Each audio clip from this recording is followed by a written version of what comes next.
Keifer's a guy who's doing his part to talk about why he thinks that games are art and gush over things that are near to our heart, so let's select a game and press start. Percy Bysshe Shelley was an English poet during the Romantic movement of the early 19th century.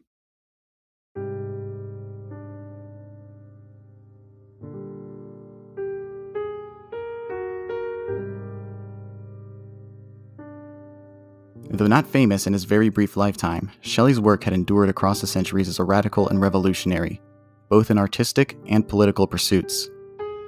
I wanted to read one of Shelley's poems at the top of this episode, specifically one of his most famous works, Ozymandias, originally published in 1818.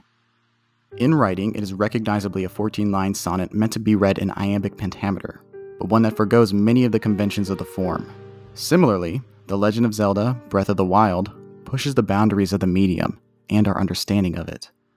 And though I won't go into detail now, the content of Ozymandias intersects with some of the ideas presented in Breath of the Wild, as well as the discussions we have about art in this episode. I do find it necessary to provide a bit of context, though. Shelley was a radical in his time, expelled from Oxford in 1811, and estranged from his family for publishing and distributing his essay, The Necessity of Atheism, to the heads and bishops of the university. He was also a vocal critic of the monarchy, advocating for a redistribution of their wealth and for an end to aristocracy. In 1888, more than 60 years after his death, Eleanor Marx, the daughter of Karl Marx, who wrote works such as The Capital and the Communist Manifesto, famously antagonized members of the Shelley Society for celebrating his work, while downplaying the political aspects of it. Eleanor Marx went so far as to claim Shelley as a socialist, refusing to allow his works to be watered down by bourgeois fans impressed by his lyricism but intimidated by his prose. Shelley embodied the revolutionary in the art form. His work is defined by its defiance to established norms, whether those norms are that of the aristocracy or the structure and meter of a sonnet. Before I read this sonnet, I have to emphasize that I am as much of a poet as a Psych 101 student is a licensed therapist. I am not disciplined, nor am I an expert in the art of reading it out loud. Poetry is an art form traditionally consumed in two ways, written and spoken. Shelley, like many in the Romantic movement, believed in the importance of the imagination. As such, he intended much of his work to be read, not performed. However, I do not believe my reading of it will diminish the legacy of his work secured in the 200 years since his death. Without further preamble, Ozymandias by Percy Bysshe Shelley. I met a traveler from an antique land who said, "Two vast and trunkless legs of stone stand in the desert. Near them, on the sand, half sunk, a shattered visage lies, whose frown and wrinkled lip and sneer of cold command tell that its sculptor well those passions read, which yet survive stamped on these lifeless things, the hand that mocked them and the heart that fed. And on the pedestal these words appear. My name is Ozymandias, King of Kings. Look on my works, ye mighty, and despair."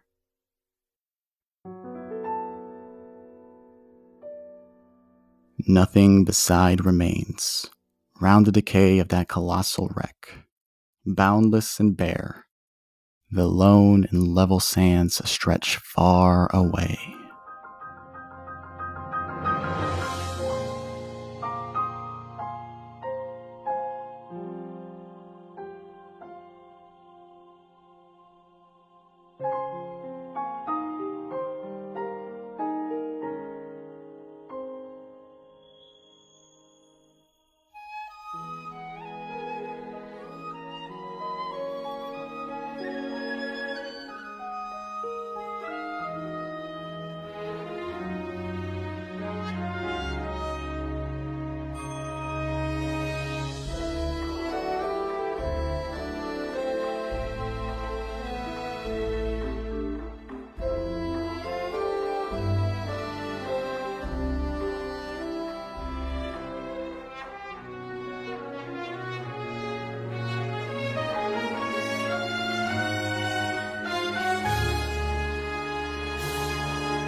Hello, and welcome to Select and Start, the podcast about meaningful and memorable video games. I'm your host, Keifer, and with me today is an incredible friend and guest. They are the co-host of My Brother, My Captain, My Podcast, a podcast centered on the Lord of the Rings films. Please welcome Emily. Emily, how are you doing today? Hey, I'm doing great. Thanks so much for having me on this. I'm so excited. I'm super excited too. This is like the big one to me. Our very first guest on the show was your co-host, Manu. So having you on the show is also long overdue. Thank you so much for making time for me tonight because it's a weeknight for me here, as it is where you live in Scotland. So again, thank you very much. But before we get started, what do you do and what do you like? We'll start with the nicer one, which is what I like. Which is right now I'm going through like a phase of being into like the super lowbrow and the super highbrow. So my partner Connor is really into his Arnie movies. So we've obviously been watching all of the Arnie movies. And so I've been like getting really into being like, this is the stuff that makes people. Like, it is the explosions. It is the like loud rock and roll music. This is what makes humanity what it is. And then like violently oscillating to like trying to force myself through like fucking Keats or whatever and being like, this is actually it. Like, it is the purity of man or whatever nonsense. So that's the stuff that I like, having very split ideas on what good is. And what I do is, we'll put it in the nice way where I'm a wage slave 8 hours a day for a lovely tech company where I have lots of fun and don't understand anything that's happening around me. And then I spend the other 16 hours a day simultaneously doing nothing at all and like organizing with Republican and socialist groups as you do for fun. Right. Editor Keifer here. Just to clarify for our American listeners who have a different understanding of what a Republican is. Scottish Republicans are advocates for Scottish independence from the United Kingdom. They share no ideological resemblance to the American Republican Party. I look forward to talking to you about video games and your relationship with them. But first, I do also want to address this highbrow, lowbrow dichotomy that you're doing. What is your favorite Arnie movie you've been watching lately? And you know what? I was actually like really surprised by Terminator, like the first Terminator. Really? Yeah, because I got shown Terminator 2 first. And that was sold as like, this is the big action movie. This is like the kind of movie that cemented action movies is great. And then we went back and watched the first Terminator and I was like, this is the best thing I've ever seen. It is so brilliant and so spooky, and like the like stop motion Terminator Skelly at the end, like I heard the angels singing, I felt myself grow closer to God. Like, it was fucking phenomenal. I loved it. Both Terminator movies are great, all-timers to me.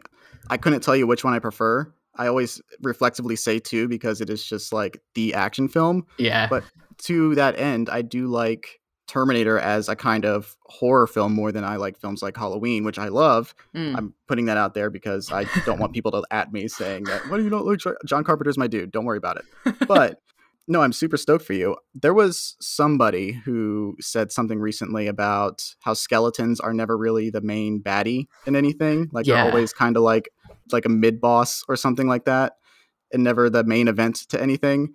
And to that, I reply, I mean, Terminator. They are skeletons, and there's that stop motion skeleton that they fight at the end. Yeah. And to like brilliant effect as well, because like I think it's got that thing where like Alien is the horror and then Aliens is the action one. And like I actually think that like the alien gets powered up like substantially between Alien and Aliens, but I think the Terminators get powered. I mean, I know they're technically like leveled up, but I feel like they get powered down between Terminator 1 and Terminator 2. Purely on the basis that you get this spooky, scary skeleton shot in Terminator 1, which is like so pure Halloween, not John Carpenter's Halloween, but like tis the season Halloween. And like, just like what if we took something super hokey and actually like scared you senseless, and it rocks. It's just perfect. Yeah, I love them both. And James Cameron does Terminator 1 and 2 and Aliens. So maybe he just doesn't understand power scaling. Yeah, I believe that. That's Avatar 2 for you. Yeah. This is going to be a very fun first episode for a lot of people because they're like, why are they talking about, what does this have to do with anything? I don't know. But let's talk about some more stuff that isn't video games for a second. I need to address some recent events. Uh-oh. Firstly, the death of Queen Elizabeth II, R.I.P. Bozo. As I said a mere 3 episodes ago, I wouldn't ordinarily bring up the death of a former world leader at the top of a video game podcast, but it is somehow relevant to video games because of the following tweet from Nintendo UK on September 12th. Quote, as a mark of respect, during this period of national mourning, we will not live stream tomorrow's Nintendo Direct. It will be published as a video on demand on our YouTube channel at 1600 tomorrow. Now, this tweet baffled everybody, as everybody knows the royal family prefers PlayStation. No, but it has since become apparent why this thing was bizarrely made, and it's because they didn't want the news of GoldenEye 007 coming to the Switch Online overshadow the death of a cousin fucker. No, okay, all right, fine, sorry. The real reason is likely because of the announcement at the very end of the broadcast, the upcoming Breath of the Wild sequel, specifically its title, which was just revealed this morning my time, this afternoon your time, The Legend of Zelda, Tears of the Kingdom. Oh, I hadn't made that connection. Oh, I'm so stupid. Oh my god. The 2 weeks between this episode being recorded and this coming out, it's going to be done to death in the ground. So you'll have... Yeah. We are no longer in the zeitgeist as of the minute I hit stop recording. Yeah, no, R.I.P. Bozo, Legend of Zelda, Tears of the Kingdom. You actually messaged me before the Nintendo Direct started asking if we were going to address the Nintendo Direct, and I said, probably not. And now the answer is absolutely yes. Yes. We'll talk about this trailer at the very end here to make sure you keep listening. Please don't fast forward. But now we are actually going to get into the video games. So there's perhaps no community that gatekeeps more than gamers after all. We need to talk about your gaming history and your relationship with gaming. What is that like? Oh, yes. Yeah, so I'm about to break down the gatekeeping. Because in some ways, I think I'm the absolute worst person in the world for this episode. And also in some ways, probably a good option. Because I was not a gamer and I have never really been a gamer. I was definitely kind of on the Nintendo side of the console wars in the early 2000s, insofar as I had a Game Boy Advance and a GameCube. And those were my kind of daily drivers. But the things that I was daily driving on both of those were literally Pokemon and Animal Crossing. And that's all I played until I got a PS2 sometime in the mid 2000s and discovered Ratchet and Clank and Warhawk, which is a first person shooter absolutely nobody remembers now. And then got a PlayStation 3 because it had a Blu-ray player in it and it was cheaper than getting a Blu-ray player where I lived at the time. And just kind of didn't really play video games for a very long time because I was if it isn't kind of something as mindless to me as the Knights of the Old Republic games, which I also loved as a kid, or if it wasn't as kind of soothing and kind of childlike as Animal Crossing or Pokemon, then I was I'm too stupid for this. And kept up that charade for 19-ish years. And my first actual kind of foray into video gaming proper, the first game that convinced me that I could both play games and be interested in them was Breath of the Wild. And that was in, I think, 2018 that I got my hands on it for the first time. So almost nothing until Breath of the Wild is the answer to that one. Like you said, this is a weird pick because Breath of the Wild means so much to so many people. And relative to a lot of incumbent video game players, will say, you aren't as storied with your history of gaming. It's all over the place. And that actually makes me super excited because I love those stories. I love the exceptions. I love the change, the things that, cause that shift in people's minds. I also want to call out the fact that you said Knights of the Old Republic and kind of pointed to that as a mindless game. When was the last time you played that game? Okay, so in my defense, I had it spoiled for me before I played it in 2004. Yeah, it came out in 2003. So I haven't played it in about 2 years, but it was definitely one of these things where I went into it kind of at age 6 or whatever, knowing the twist. Right. And then I was just okay, so it's just a Star Wars shooter to me. And I recognize that this is nobody's experience of Knights of the Old Republic at all. But unfortunately, I have some weird brain poisoning. So there is that. I wasn't even necessarily referring to the story part of it. It's just kind of the combat in that is so... it's a D20 system. Yeah. You're playing D&D with Star Wars. So it's just interesting to see that be called mindless, where there's a lot of all right, let me press the pause button and figure out what my next 4 or so moves are going to be. Yeah. See, I think that's the kind of interesting thing because I love that combat style because one of the games that I have sunk far too much time into now is an MMO, which is Lord of the Rings Online. And that Hmm. has that like it's not quite a D20 system, but it is damn near a D20 system. And I like it because it has that kind of well, like you say, the ability to pause and figure out what you're doing. But I've always thought in my head that that's kind of like cheating, I guess, compared to a lot of the other like first person shooters that I really can't play where I feel Hmm. like you're actually having to keep up with it mentally in a way that I can't cope with at all. So, I mean, I don't consider it cheating. I always say that if the feature is there, it's meant to be used. Yeah. And that's become like a big topic in a game that we'll discuss in a moment, Elden Ring, because I have to bring it up every episode legally. There are games like Final Fantasy that have the Mm, active time battle system where you have to actually wait for the meter to fill up and you have to make your move very quickly. Otherwise, the enemy might get more than one attack on you while you're mm. figuring out your next strategy. But games like Knights of the Old Republic or the equivalents where you can just pause on the fly and sort of figure out your next couple moves, I mean, they're there for a reason. So I would not consider you somebody who is, cheating in those instances. It's just the games require a lot more foresight than simply Yeah. pointing and shooting. Well, this is one of the things that was always interesting for me is because I grew up like not really playing games, but watching a lot of other people play games. Hmm. I had a friend when I was quite young, maybe 6, 7, 8 years old. So this would have been 2004 ish to 2007 ish. Their family always had like the latest Nintendo games. And so, like, obviously, they would always want to play. Like, and like, fair enough. I would also have not shared the game controllers either. But I just remember like watching so many of the games that were like the big games then. Like, the one I remember quite distinctly is Wind Waker. But then Hmm. there was quite a few of the Kingdom Hearts games, I believe. I think there may have been like Final Fantasy VII, I think. And I remember sitting there and watching them play, like as a 6-year-old or whatever, and being like, "Gosh, this is like a world beyond. Like how do you do this?" Like, and the answer is like these were people who played a lot more video games than I did. Like they had clocked hundreds of hours where I'd clocked one. But like it just felt like that kind of thing where like when you watch like a really talented artist like draw or paint and you're like, surely we are not like of the same species, like surely you have evolved very differently to me. And like I had that feeling with it, and Right. it took me years to kind of get over that and be like, oh yeah, like this is literally just if you sit there and do it enough you will learn this thing.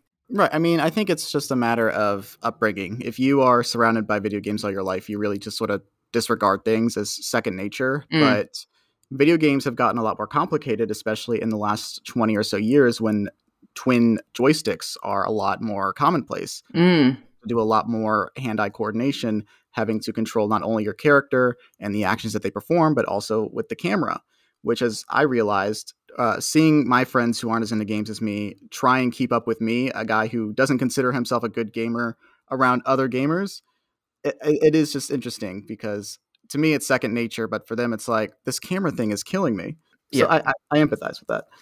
It's also the thing of like video game logic, which like I is a phrase I've kind of been saying a lot lately. I've been my mom recently, God bless her, has decided to get into Lord of the Rings Online, Hmm. and she's never played a video game before. I mean, she's clocked like 1,000 hours in Animal Crossing, but that's very much kind of its own like internal ecosystem, and there's not really the same kind of video game logic like in terms of puzzles and the way that you would handle cameras or the way that you would handle movement or even just thinking about the sort of narratives within a video game.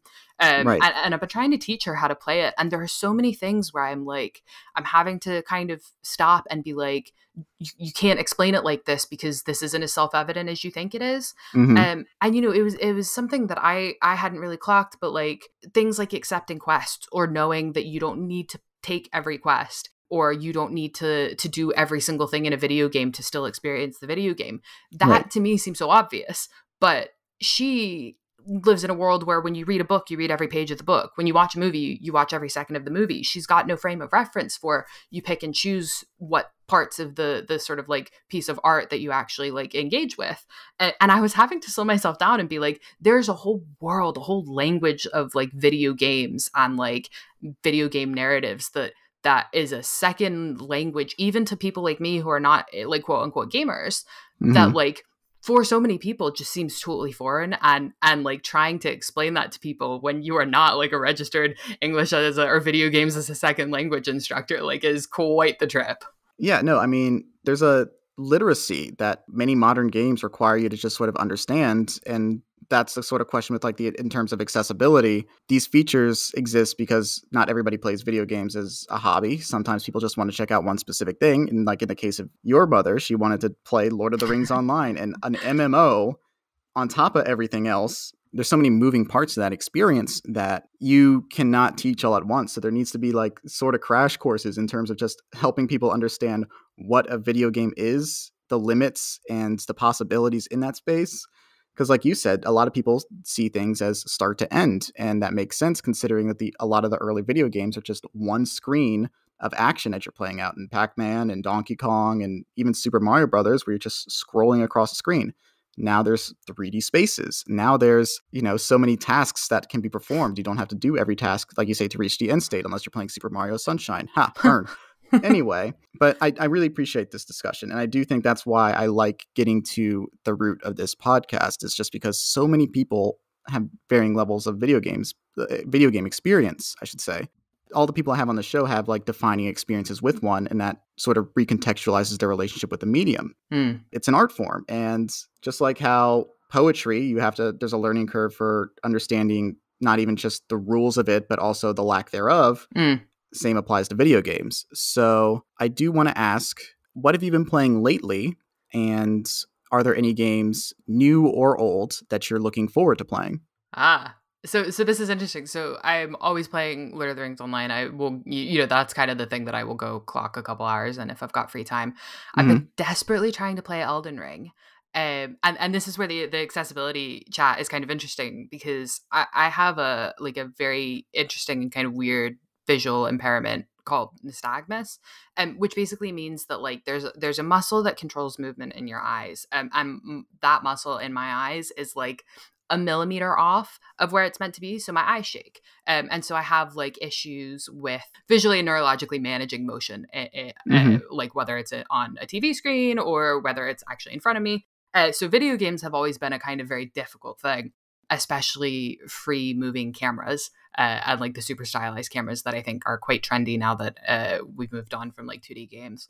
And so I've been trying to force myself through Elden Ring. And that is it having the kind of dual like battle for me of like the camera is very difficult. I've just bought a 6 or so months ago, I bought my first gaming PC. And so I'm learning how to like be a gamer on a PC after a whole lifetime of like a pseudo console kind of gaming experience.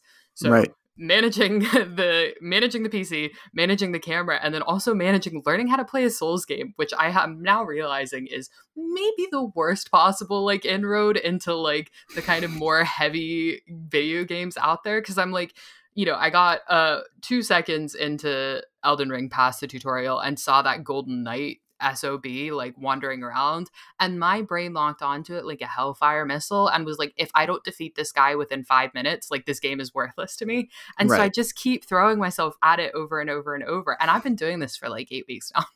so you're still fighting the tree sentinel right outside of the okay. No, I get that. I think it is a game that challenges a lot of people's preconceived notions as to what a video game is. And I understand why you want to play it, though, because not only is it sort of a spiritual successor to the game that we're talking about today, but it also intentionally evokes a lot of imagery from the works of Tolkien, which sort of brings me to my next point. You are the world's foremost Tolkien scholar, as evidenced by your podcast and what you discuss on Twitter. At the very least, you're the only Tolkien scholar I give a fuck about. Hey, thank you. All right, yeah. But I want to talk to you a little bit about that relationship and with video games specifically. I do have some questions about Lord of the Rings video games in a moment. What drew you to Elden Ring, and was Tolkien a part of that? So yes and no and yes. So like the Elden Ring kind of pitch for me was, this is Breath of the Wild if Breath of the Wild had read the Silmarillion. Okay. But like the context for this is I basically don't really care about the Silmarillion. Like I do. I think the Silmarillion is a great piece of writing. I think it's really interesting as a cultural artifact. I like some of the stories in it, but it's never been my like key kind of work within Tolkien's body of works. So having something pitched to me with the very, very good point of this is like Breath of the Wild, and the slightly middling point of if it had read the Silmarillion, was like, if this description is accurate, I absolutely have to see this thing for myself. And if this description isn't accurate, then hopefully it will lean more towards the Breath of the Wild side and it'll be great. And I was also listening to a podcast, a great podcast called The Worst of All Possible Worlds. And they did an episode, actually, a single episode on the other Souls games. I think it was all of the rest of them. And I had no context because I'd never really played it before. And I was listening to the kind of like depth of despair that quite a few of the hosts were like working themselves up to in pursuit of like justifying a game that is as difficult as the Souls games are. And I was like, that sounds like me trying to justify why I spend so much time reading some of this absolute like bullshit about J.R.R. Tolkien. And like, if this is the level of like reckless sycophancy this game inspires, then like I might as well give it a whirl. It is very like self-inflicted pain to a level. So Yeah. It is very much like if it had read the Silmarillion, and the point that it's like, it's not as much as a joyful experience as it is like a I did it experience for a lot of people. In moments. I do think it is legitimately my favorite game of the year and one of my favorite games of all time. But to your point, there are a lot of people that cannot enjoy the things that, in my opinion, make it great because of either limitations with the language of video games, disability, or just sort of a lack of general tutorial or direction. And that is up to the game to sort of set the parameters for some of those things. When does the line between player struggle and developer foresight, hindsight, and consideration begin?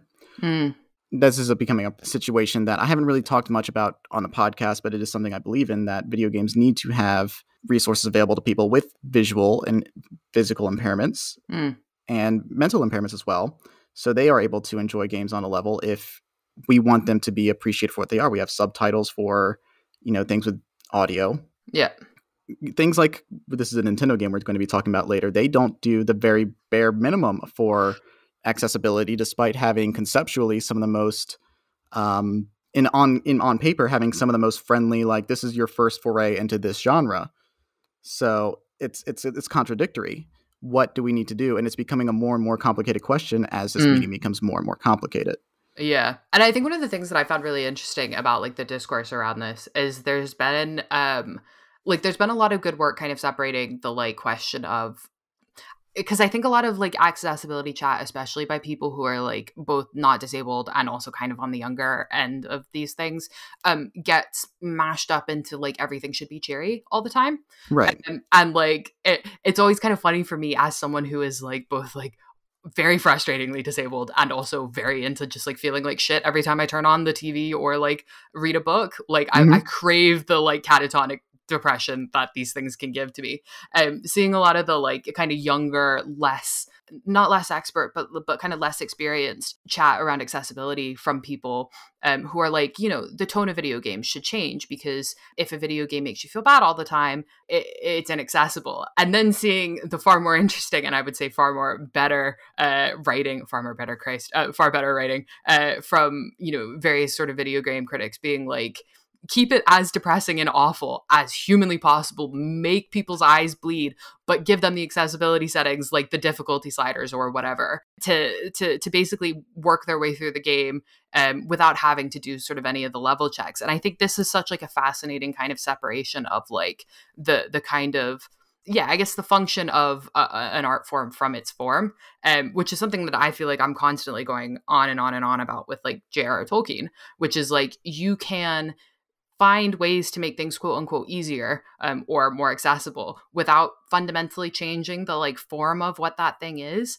And like seeing those conversations play out like in terms of video games where like what the function is so much more tangible because you're literally doing things inside of it instead of just reading, is I think probably one of the most like fruitful and kind of worthwhile discussions going right now. And I always think it's kind of such a shame that like it doesn't really seem to break into the mainstream beyond like mainstream kind of video game chat. Right. There's a lot of discourse always going on that is in bad faith or intentionally reductive, either because of the form the discourse is being presented in or because aforementioned bad faith. There's just a bunch of people always trying to throw flashbangs into complicated conversations by making it either personal or just misunderstanding the point. In the event, like in your instance, you're alluding to a lot of the question of taste not being a matter of disability. The form of something, like you said, if I'm misinterpreting anything you say, please yell at me. But the form of something isn't necessarily the problem to people with disabilities, and that can be infantilizing to even suggest that in many instances. But how they're able to approach even consuming such a work is the main issue. It's a very complicated conversation, and I would love to have that conversation all day, and I would love to have experts and just people who have personal experience with these things on my show. This is an open invitation for any people who have anything to that point. But do you have anything else that you want to say about the subject, or should we move forward? I think the one thing that I would say, actually, and this was kind of a funny conversation I was having, where I noticed that Elden Ring had one or two settings that I was quite surprised by in terms of accessibility. And I was like, oh, wow, like, I can't believe they put that in. That is actually really great for someone like me. And then having my partner Connor go, no, that's not a disability thing. It's for people with shittier computers. And realizing, actually, that like the overlap between making things accessible for people who cannot afford to spend 700 pounds on a graphics card every 3 months and making it accessible for people like me who can't see things like moving too quickly without like spewing everywhere is pretty much like it is a circle of a Venn diagram. And like, just because like some of these accessibility settings may be kind of discussed most prominently in terms of like disabilities, and in lots of cases disabilities that are not super common, doesn't mean there's not actually a massive benefit for literally everybody on the basis of, number one, fighting against like the kind of sort of half planned obsolescence that goes on with a lot of tech, but number two, just enabling people to reuse like the either the consoles or the computers that they've had sitting around for ages and have as much fun as the people who are dropping 10K in Bitcoin or whatever on a new computer every couple of months. And like, it is a thing that will benefit everybody, all video game players, like regardless of their ability status. Absolutely. I mean, you're hitting a greater point here where does the conversation of accessibility begin naturally in our minds, and what can we do to sort of make that as all-inclusive as possible? In the case of video games, accessibility was sort of obviously profit motivated in the sense of what very small, unintrusive features can we integrate that would make more people able to play this game, whether that's being able to reconfigure the controls or changing mouse sensitivity, being able to change something from first person to third person, turning off, toggling things on and off, such as motion blur. Yes. Or just graphically demanding features in general that can be visually distracting for people. And then those things eventually become accessibility features for a lot of people. Like for a lot of people, motion blur is just something that causes disorientation and is an absolute hindrance. And then it sort of becomes logical that you would start integrating additional accessibility features from there. But there's some sort of like, again, a lot of people just having a reflexive resistance to anything remotely resembling progress. The idea of accessibility is kind of one that has to be made on an individual level rather than on like some sort of societal level, as is the case for profit motivation. So Nintendo, for example, they don't integrate a lot of accessibility features into their games, which make games that are even conceptually easy to play on paper extremely difficult, because even basic features like being able to remap buttons on your controller so people with carpal tunnel or anything else would be able to play your games more easily, or just designing controllers that make it easier for people with some sort of disability to play them. But then there's also games like The Last of Us Part 2. We're going to push past the discourse of that game for a second on a plot level and just talk about the actual accessibility features of that game, which are the most robust of possibly any game ever, to the point that people with complete visual blindness can play these games because of the audio feedback that it gives you. So many robust features that I can't even get into, and I would encourage any listeners to look up to see what I mean. It's a personal choice matter, and that's a problem. There should be standards, or there should be at least like a strong call to set expectations to these developers and publishing companies so that as many people can engage with these games as possible. Yeah. At least on a controller level. We can't do anything about tone. We can't do anything about taste. And the question of difficulty in a video game is always going to be a hot button issue, but we can at least make the very simple demand that you should lower as many barriers to accessing your art as possible. Yeah. And I think one of the things is like it maybe is an issue of this kind of weird position that video games are in right now, where like they are kind of caught between being seen as art and not being seen as art.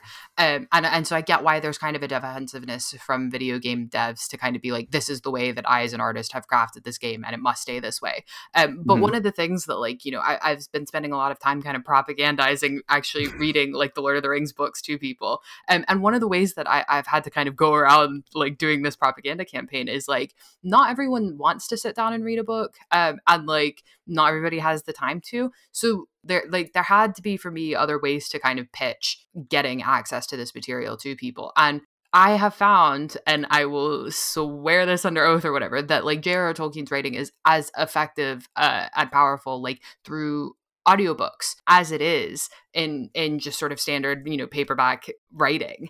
And I think that's one of these things where nobody would think twice about, well, I guess some people do think twice, but those people are idiots and should be ignored. But like there is an incredible validity to the audiobook as a way of engaging with literature. Realistically, there's not really any reason for people to think down on that. And so adding in these accessibility settings is not about lessening the sort of artistic merit of a video game or decreasing its sort of validity as an art form. It's about testing it and kind of proving it in all of the myriad ways that other forms of art are tested and proved.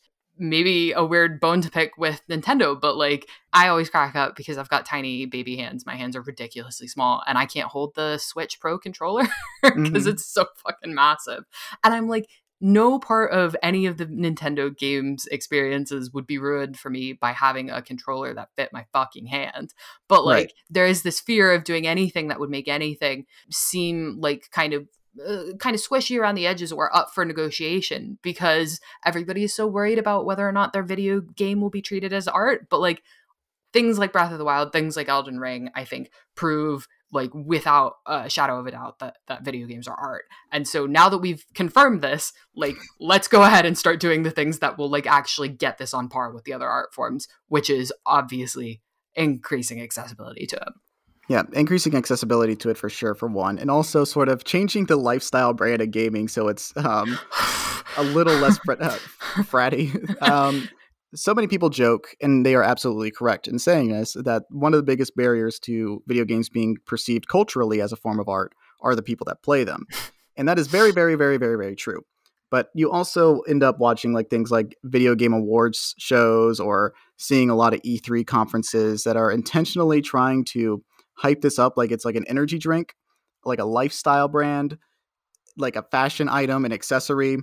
And you can't do that and then also like sort of somberly say, and here's the trailer for Journey or something like that. It's one of the grim things, I think, where like kind of consumption has become sort of analogous with like an identity. And there's like a much wider conversation to be had around all of this. But like the kind of gamer aesthetic is almost more important to your average gamer now than video games, which is funny because when I was growing up, all of the gamers that I knew were like girls who are now gay and like girls who are now boys. Like, and that was the core constituency. It was not this like Animal House nonsense. Like I guess Belushi's kind of a dated reference here, but like I don't even know, the Andrew Tate is I think the fella, it's not the Andrew Tates of the world that were like kind of the driving force for, at least for me, behind like an interest in video games. It was the people that the current gamer aesthetic kind of shuns. And yet it is those people that the gamer aesthetic shuns that I would put a lot of money down are probably actually like supporting, like, for example, the indie game developers and kind of keeping the video games industry like both alive and vibrant in a far more interesting way than the like gormless rubes who are like kill Laura Bailey or whatever it is the Last of Us 2 stuff was. Yeah, that the Gamergates of the world. Yeah. People fighting against the idea of having to share their hobby with people because of political reasons that they have, but putting that political stigma on them. Anyway, and it is definitely something perpetuated by groups of gamers, but it is also, you know, this almost very commercial thing. It's perpetuated by these big gaming companies who wants to hype it up as one thing and sort of like not make it seem artistic, trying to make it seem fun and trying to make it seem enticing in the pursuit of money, I understand you got to get your bag, but you are also sort of perpetuating the idea of this thing as like this thing like not being good as an art form, Yep. because people are just seeing like your Call of Duties and your little Fortnite dances that you're doing to Oh, sell God. whatever Xbox branded thing you want. Oh God, yeah, the Fortnite stuff is such kind of a stake to the heart as well, because I think like that specifically crosses over with like kind of in, I've never played Fortnite, so maybe this is me just being aggressively judgy from afar, but it is kind of feels to me in some ways like the anti Breath of the Wild in Mm-hmm. terms of like the kind of cloying kind of referentiality, like the like we've got Obi-Wan Kenobi in here now and he's flossing, and oh my God, now he's fighting She-Hulk who's also flossing, and like that is like that kind of ethos seems so aggressively the antithesis of like everything that like for me I like in video games, and like especially in a video game like Breath of the Wild, and like seeing all of that stuff kind of come out as like which it obviously is like the marketing and PR favorites because it's so marketable, is Mm-hmm. so like God blackpilling, I guess. Like I'm gonna take it and I'm just gonna suffer for it. Yeah. Would you download Fortnite if Faramir were in it? Oh boy. Oh, maybe that would be the kryptonite, wouldn't it be?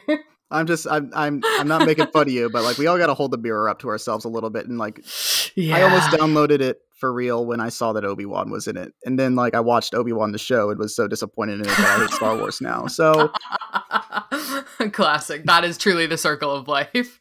I'm not saying that Fortnite ruined Star Wars, but I think something really shifted in our society when Palpatine was relaying canon information about the rise of Skywalker via Fortnite. I'm just saying that 3 months later, the COVID-19 pandemic ravaged North America. That's all I'm saying.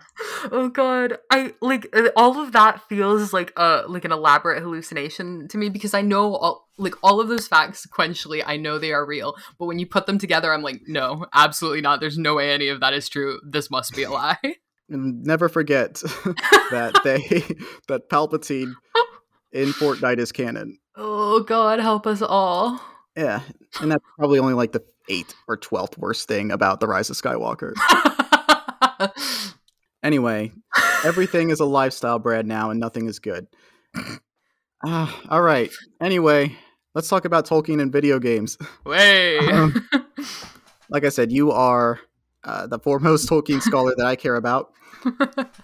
So many dozens of video games based off of Tolkien's books set in the world of Middle-earth specifically. There are games based on the films. There are games based on the text. There are Lego video games, the Shadow of Mordor series, and even an upcoming Gollum game. If Gollum was in Fortnite, I'd absolutely download it. Have you played many of the Middle-earth games? What games stand out as your favorites? So on and so forth. Yeah, so this is kind of my moment of shame. And no, actually, it's partly my moment of shame, partly my moment of pride. And my moment of pride is this. So about 16 months ago, during the second lockdown, I was procrastinating badly my master's dissertation, and Steam had a sale for the Lego games, for the Lego prequels games, Star Wars prequels games, and so me and my partner Connor, locked up in the house going stir crazy, rammed our way through the Lego prequels game, which is a banging game, and got to the end of it and we're like, oh God, what do we do now? And of course the next suggestion on Steam was Lego Lord of the Rings. Mm-hmm. So we played that and banged through that in about 10 hours probably. I had the time of my life. And then I was like, well, let's do a marathon of Lord of the Rings and we'll like cook all of the food and stuff and it'll be great. And we did that, and something in my head broke. Like something in my brain chemistry was like irreversibly ruined. And that was like the moment at which I got super into this. Like it was that weekend that I started reading Fellowship of the Ring for the first time. It was that weekend that I just started going like super ridiculous about learning, because I was in Cambridge at the time, so I was also like, fuck that guy for being at Oxford, but also this is fascinating. So it is kind of inadvertently the Lego Lord of the Rings game that got me into the Lord of the Rings like this. So that's a great game. I will defend that to the death. I have been putting off playing Shadow of Mordor, although everything I hear about it sounds so absurd. I can only assume it's the best game ever made. So I'm very excited to eventually sit down and play that. You are I disgusted as a Tolkien scholar, but as a gamer, you're having the time of your life. Yes, yeah. Everything about it, I'm like, how, who, why? Perfect. Love it. No notes. Shalaba's titties. Yeah, well, really what was missing from the Peter Jackson films but that. Truly. So that one I'm excited to get around to. There's a Fellowship book specific game for a Nintendo GameCube, I believe, from like 2000 that I'm really keen on playing. I watched a playthrough of like the first 30 minutes, and that looks phenomenal, and I can't wait to do that soon. All of these things I'm having to do and I'm kind of putting off because I'm a little nervous. But I think the best Tolkien game, and I don't think this is going to change regardless of what games I add to the list of ones that I have played, is The Lord of the Rings Online. There have been a couple people I've been talking to about like this game in particular and why I think it is like the best argument I've ever seen for video games as the superior like way of adapting books. I started playing that game, I don't know, about a year ago now, and I think it kind of solidified for me a slightly ridiculous argument, which is that I don't think books should be adapted into movies anymore. I think they should only be adapted into video games and only into MMOs with like massive maps. Yeah. And that is the game when I'm like trying to explain like the level of detail that I want from like adaptations or like the level of detail that I want from anything really. I'm like, go look Lord of the Rings Online. This is what everything should be aiming for. I mean, to your point, how many European novels have been adapted into video games and became massive critical and financial successes? You have Stalker, you have the Witcher series, you have the Metro series. Like it works if you have the right approach and if you have like the right passion and the visual language. Now, I want to ask you about Lotro specifically, Lord of the Rings Online. Number one, like, what do you like about it as a video game experience? And number two, what do you like about it as an adaptation of Tolkien's work? Yeah, so I think the things that I like about it are largely the things that relate to the things that I like about Breath of the Wild, and this is probably because Breath of the Wild was like the game that opened up games for me. The Lord of the Rings Online, for people who don't know, is an MMO. It launched in 2007, making it 15 years old now.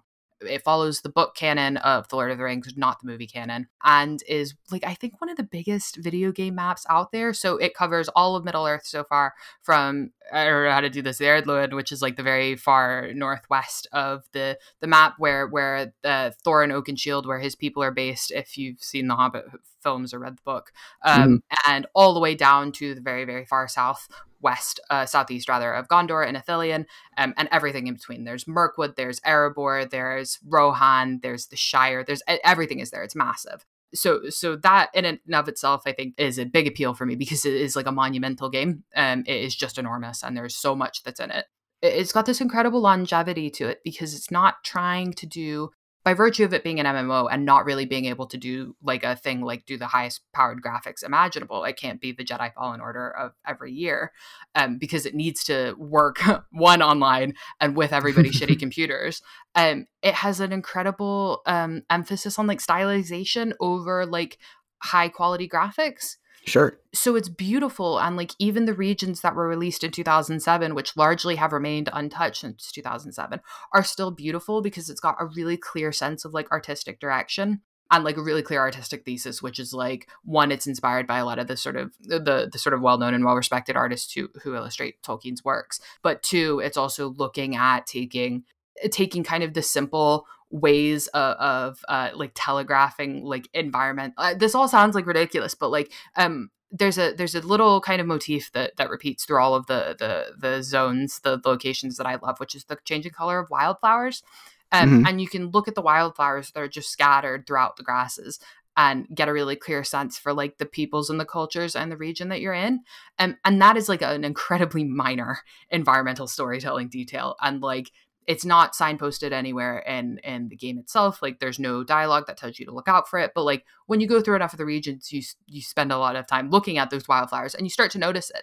And that is something that I think is remarkable because, first, who has the time to think of that, but also like what an impressive way of looking at like this form of video games and being like, how can we tell more of the story without just using dialogue? And like Breath of the Wild does that beautifully and was kind of the thing that introduced me to that. And Lotro, I think, does that like on its own merits as like a video game that is thinking incredibly strategically about how to be as accessible as possible to as wide number of video game players as possible, and also to ensure that it will last not just 15 years from its launch, but 15 years beyond that, hopefully. So that's the video game stuff that I think is remarkable about that game.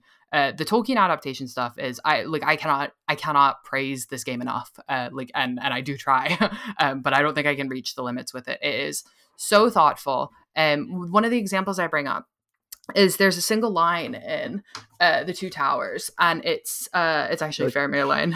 For our listeners who don't have the video feed, she grabbed the book The Two Towers and is opening it. So yeah, this is how our poor audio editor on my podcast, my brother, my captain, my podcast, definitely has to deal with me flipping through books quite a lot. But there's a bit in The Two Towers just at the end of Faramir's introductory chapters. So it's at the end of The Window on the West, where he hands a staff to Sam and Frodo, and he says, "A virtue has been set upon it such that it will always find its way back to Gondor." And that language of a virtue has been expanded into this massive system within the game, basically leveling up your various attributes and also leveling up the attributes of the various weapons that you're allowed to use in it. And it's one of those things where, like, I overthink Tolkien a lot. Like, all I do is overthink The Lord of the Rings. I cannot imagine ever having the sort of, like, immense sense of creativity to come up with something like that, or the like care and conscientiousness to expand a single sentence from effectively a throwaway chapter in the middle book and turn it into something so sprawling. And that to me is like everything that is perfect about the adaptation kind of mindset of that game. It is taking what's already there in the text and just expanding it into something like well beyond like anyone's wildest imagination. I really like what you said there, and I don't feel the need to add on to or regurgitate anything you said because you already said it so wonderfully. So I'm going to move on and talk about other stuff. But thank you. Genuinely, that was like a very thoughtful explanation about a question that I wasn't prepared for as thoughtful an answer as that. But I'm thankful for it, genuinely. We talked about the actual games that are based off of Tolkien's work, the ones that kind of work, the ones that sort of do their own thing. Let me actually go back a little bit and talk about like the whole like the Lord of the Rings Online thing versus recent adaptations of Tolkien's work post Peter Jackson and now, between those periods, including Peter Jackson himself. There's something I find like really extremely fun about the Shadow of Mordor, and I understand that it's not necessarily respectful to the writing. Yeah.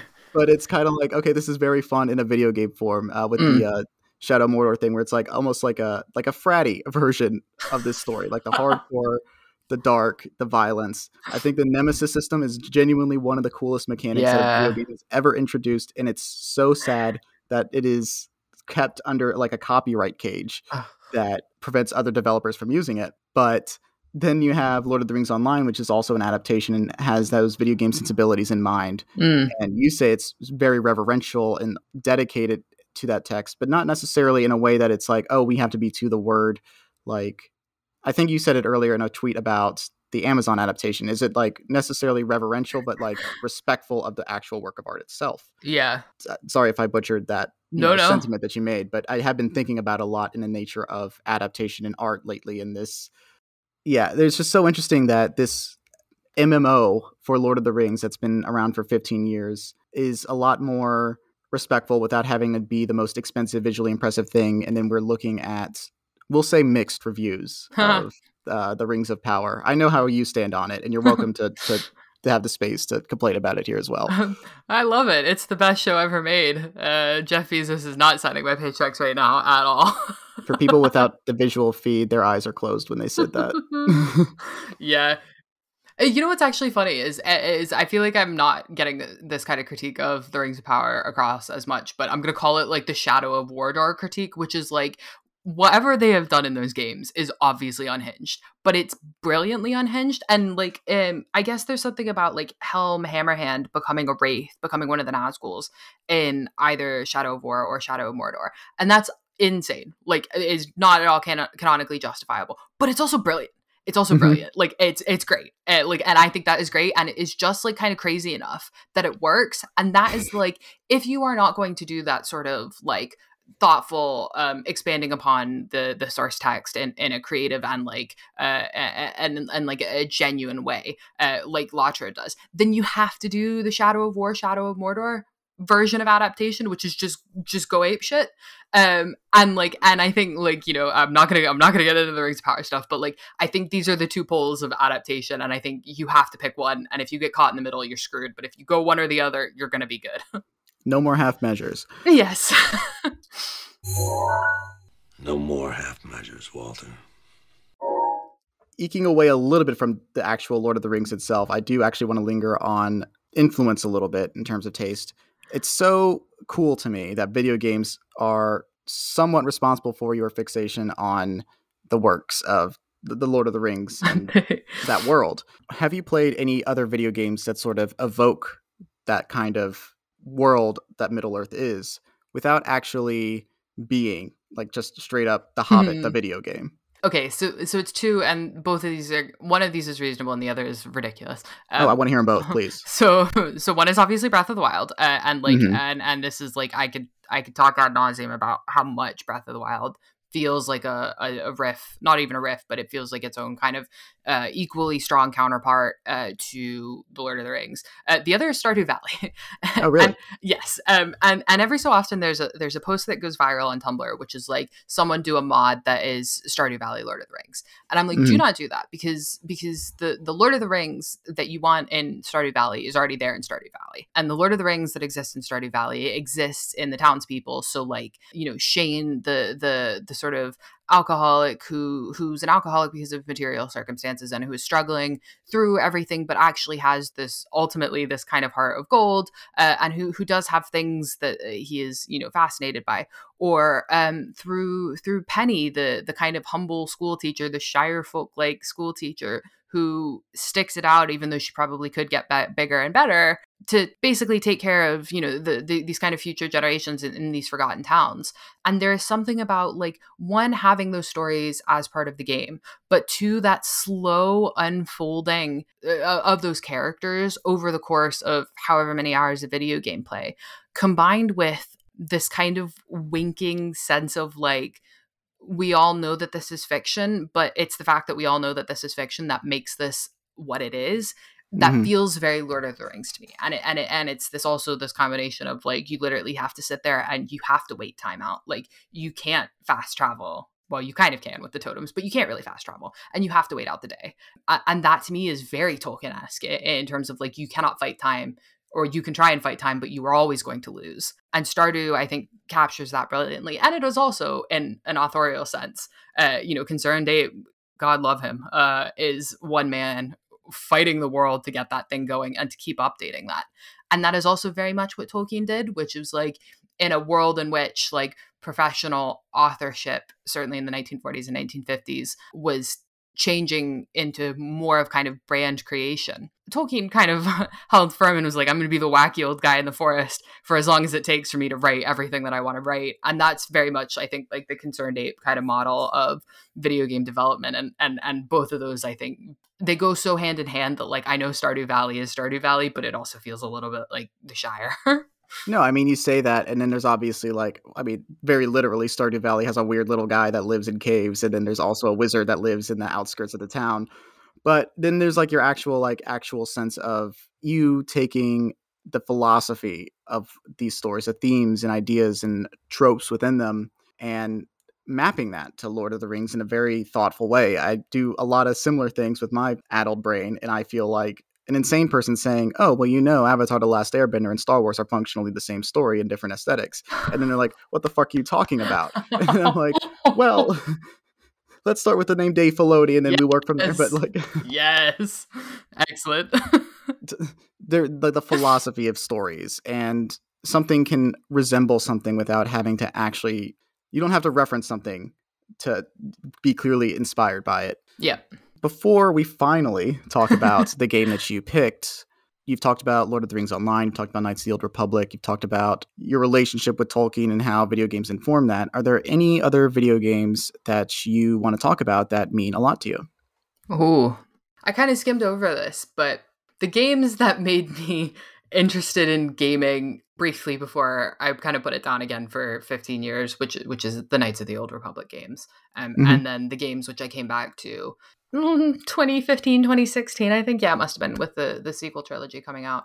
Right. And those were the games where like I kind of have this ongoing thing where I have like after having gentleman seed my way through high school English, like having to learn effectively how to read again. And those games, I think the second one in particular was kind of the first games that I played, the first kind of anything that I engaged with where I was like, oh, like I can't actually think about these things in a way that isn't just going like sometimes things rhyme, sometimes things don't. And being able to like actually engage with what the narrative is doing beyond just like giving facts of the plot. And both of those games I think encourage the player to think that way about video games.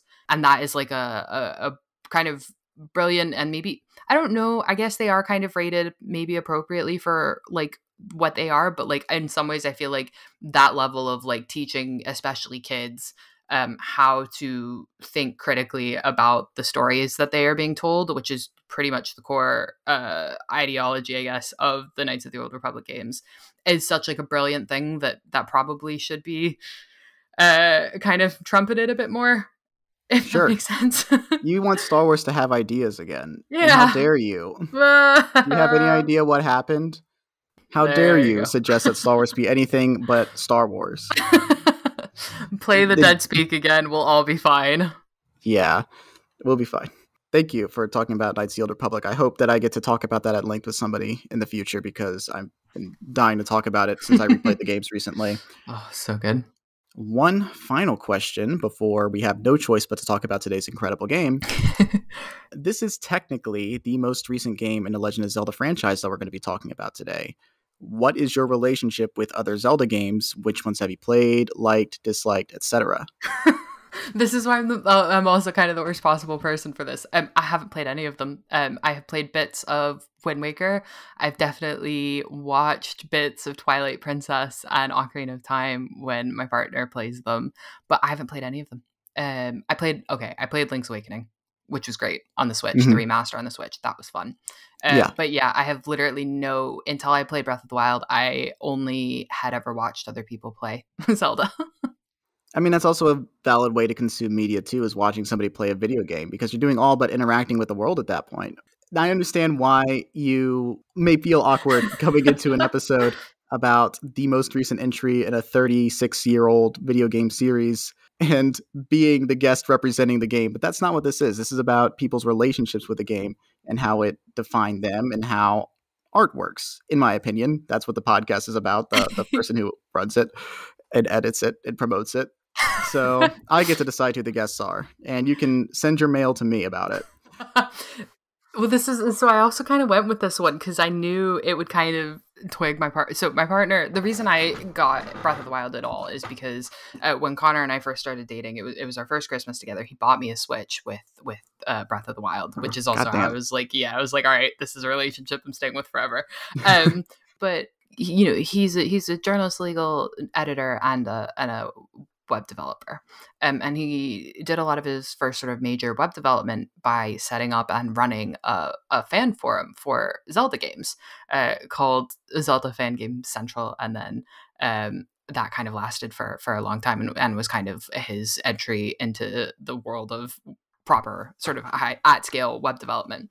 He briefly did some games journalism before moving into the sort of legal sphere, the Irish legal sphere. And so he's played every single game and loves the Zelda games and probably knows more about it than anyone I've ever talked to. And the one game he hasn't really finished ever is Breath of the Wild. And it is, of course, that is the one game I've actually played. And I'm like, I am going to besmirch the name of Zelda by only talking about Breath of the Wild and not talking about Ocarina of Time or not talking about Wind Waker. And it's going to drive him nuts. And so this is my kind of rage and wrath-filled reason for picking that game is like, yeah, I'm the absolute kind of nightmare scenario for him. Yeah.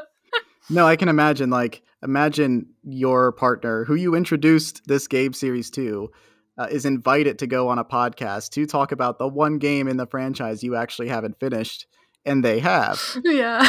So I understand why that might chap his ass a little bit. I hope it doesn't, but I think it's very fun, and I think it's very fun that I facilitated that indirectly. Hey. Don't worry, I am the person who has played basically all the Legend of Zelda franchise. I haven't played Skyward Sword. Mm. I'm getting around to it. I own it on Switch. I love this franchise. I think it's incredible. I've said it on the podcast before, but The Legend of Zelda Majora's Mask is my favorite game of all time. Mm. I love The Legend of Zelda Link's Awakening, and that kind of is the reason I love media like Twin Peaks, because they kind of evoke that same sort of like dream world. The point is, you are a perfectly great guest, and I'm really excited to talk to you about this game, and I'm really excited that you picked it because I was wondering who was going to pick it, and it really threw me for a loop when it was you. And that makes episodes like this extremely fun. So we have no reason to avoid the topic anymore. Let's get into The Legend of Zelda Breath of the Wild.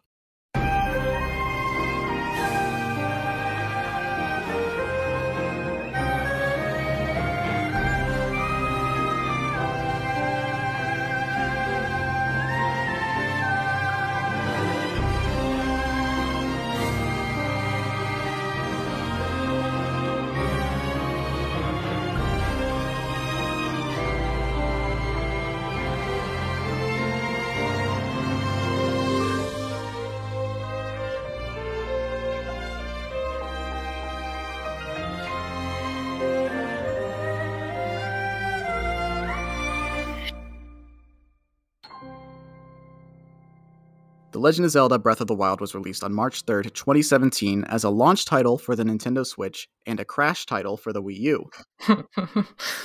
Other games released in 2017 include Super Mario Odyssey, Resident Evil 7 Biohazard, Cuphead, Night in the Woods, Nier Automata, Prey, Persona 5, Destiny 2, PUBG, and Horizon Zero Dawn, which, no joke, was released 3 days before this game, and its sequel was released a week before Elden Ring.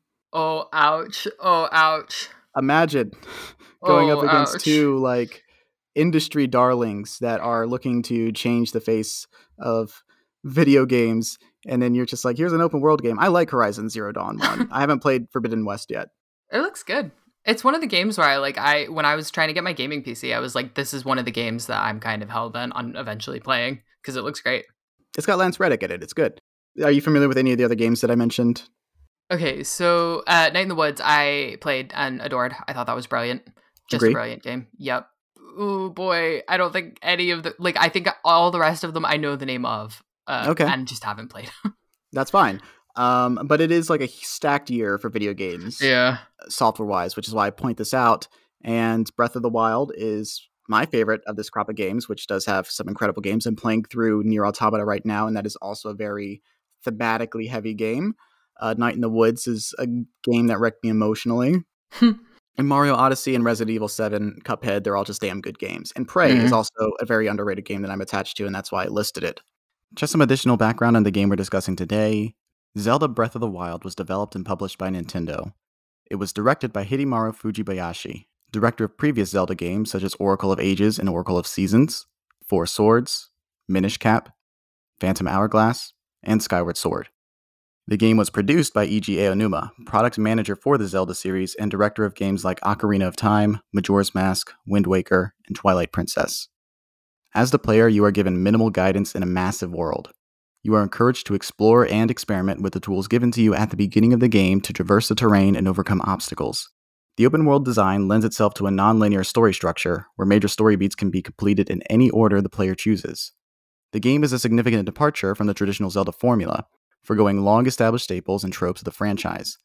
It is both a back-to-basics approach, seeking to deliver on the promise of the original Legend of Zelda game with the benefit of modern technology, and also a new approach, incorporating new design philosophies and ideas to push the idea of what is possible in an open-world video game. Fun fact, Takashi Tezuki, one of the designers and writers of the original Legend of Zelda, took inspiration from the Lord of the Rings novels when creating this setting. The creator of the series, Shigeru Miyamoto, was inspired by his childhood in Kyoto, where he spent much of his time exploring fields, woods, and caves. The original Legend of Zelda, which he directed, was supposed to make the player feel as though the world had limitless possibilities and countless secrets to discover. Breath of the Wild returns to that idea, builds on it, and creates something transformative in the process. This game was the last new mainline Zelda game to be released, and is also the last game in the Zelda timeline as it currently stands, taking place so far ahead in the future that they do not know which of the previous games are considered to be historical or myth. This is the end of the timeline. All events described take place after all other Zelda games. So, 10,000 years before the events of this game, an advanced Hylian civilization sealed away Calamity Ganon, the primal incarnation of the series antagonist Ganondorf, using the powers of mechanical weapons known as the Guardians, and the 4 giant mobile fortresses known as the Divine Beasts, aided by a princess and great warrior to seal away Calamity Ganon. When the threat of another great calamity emerges to destroy a Hyrule that has regressed to its medieval era technologically, the now ancient machines are excavated and a new princess warrior and 4 pilots for the Divine Beast are trained to hold off the evil and fail. The all is lost moment! So you wake up 100 years later, with no memories of the past in a future that is practically untouched.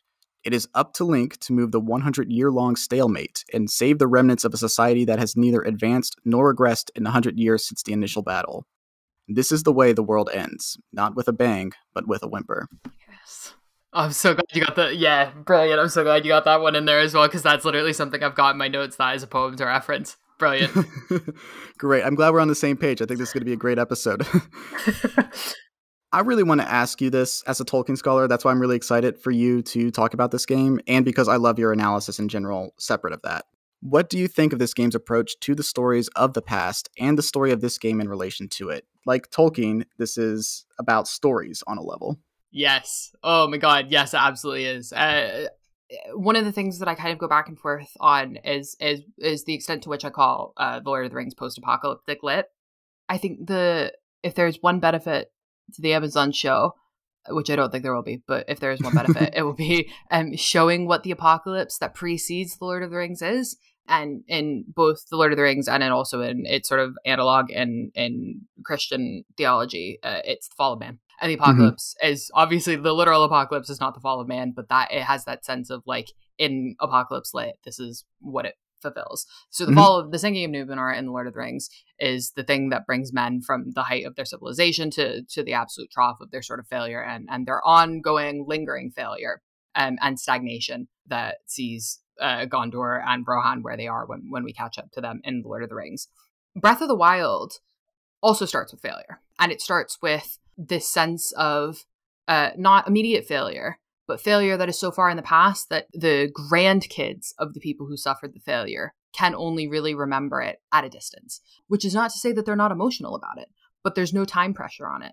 Link goes to sleep and wakes up and has to face a world that has, one, suffered an apocalypse, but has suffered an apocalypse so far in the past that everybody's moved on from it.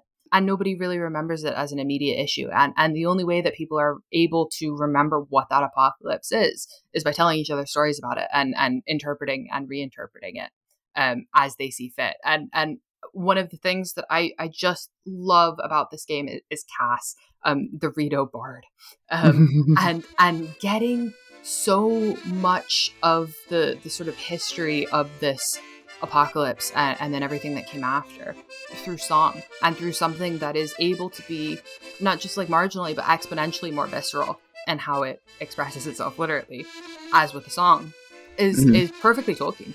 I mean, Tolkien does so much of his exposition through songs. I would say that there's actually probably no bit in The Lord of the Rings that is as like sort of desperately sad as Tolkien's poem about Gil-galad, which is, you know, Gil-galad was an elven king, and it goes through to talk about his defeat and the sort of horror that is the lingering horror that is Mordor, and having a bird bard reflect that for the players in a way that, you know, you get this kind of conjunction of the sad and the desperate music and the beautiful artwork that always accompanies it in the kind of cutscene, and the sense that like there is both a nearness or a distance from the apocalypse, but also a really sort of obsessive need to record that apocalypse memory, because actually it's really not that distant. It's actually 10 miles down the road where Ganon and Zelda are still duking it out, you know, hundreds of years on. And that is a remarkable and kind of needed approach to not just stories, but history. I think in a world where history is increasingly only sort of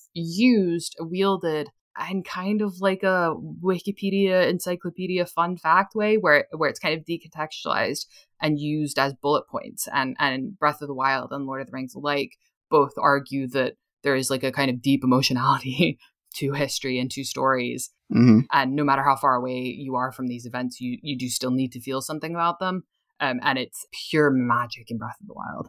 It is. To say it less elegantly than you, because you put it extremely well, and I'm really excited that you have not only analysis, but like points of comparison in the works of something that means so much to you. It is a sleepy apocalypse. It's very much just the fact that evidence of this apocalypse and the circumstances needed to end this cycle of stagnation are constantly around you. They're always dealing with the divine beasts causing absolute devastation to their local environments, just barely outside of their cities every single time.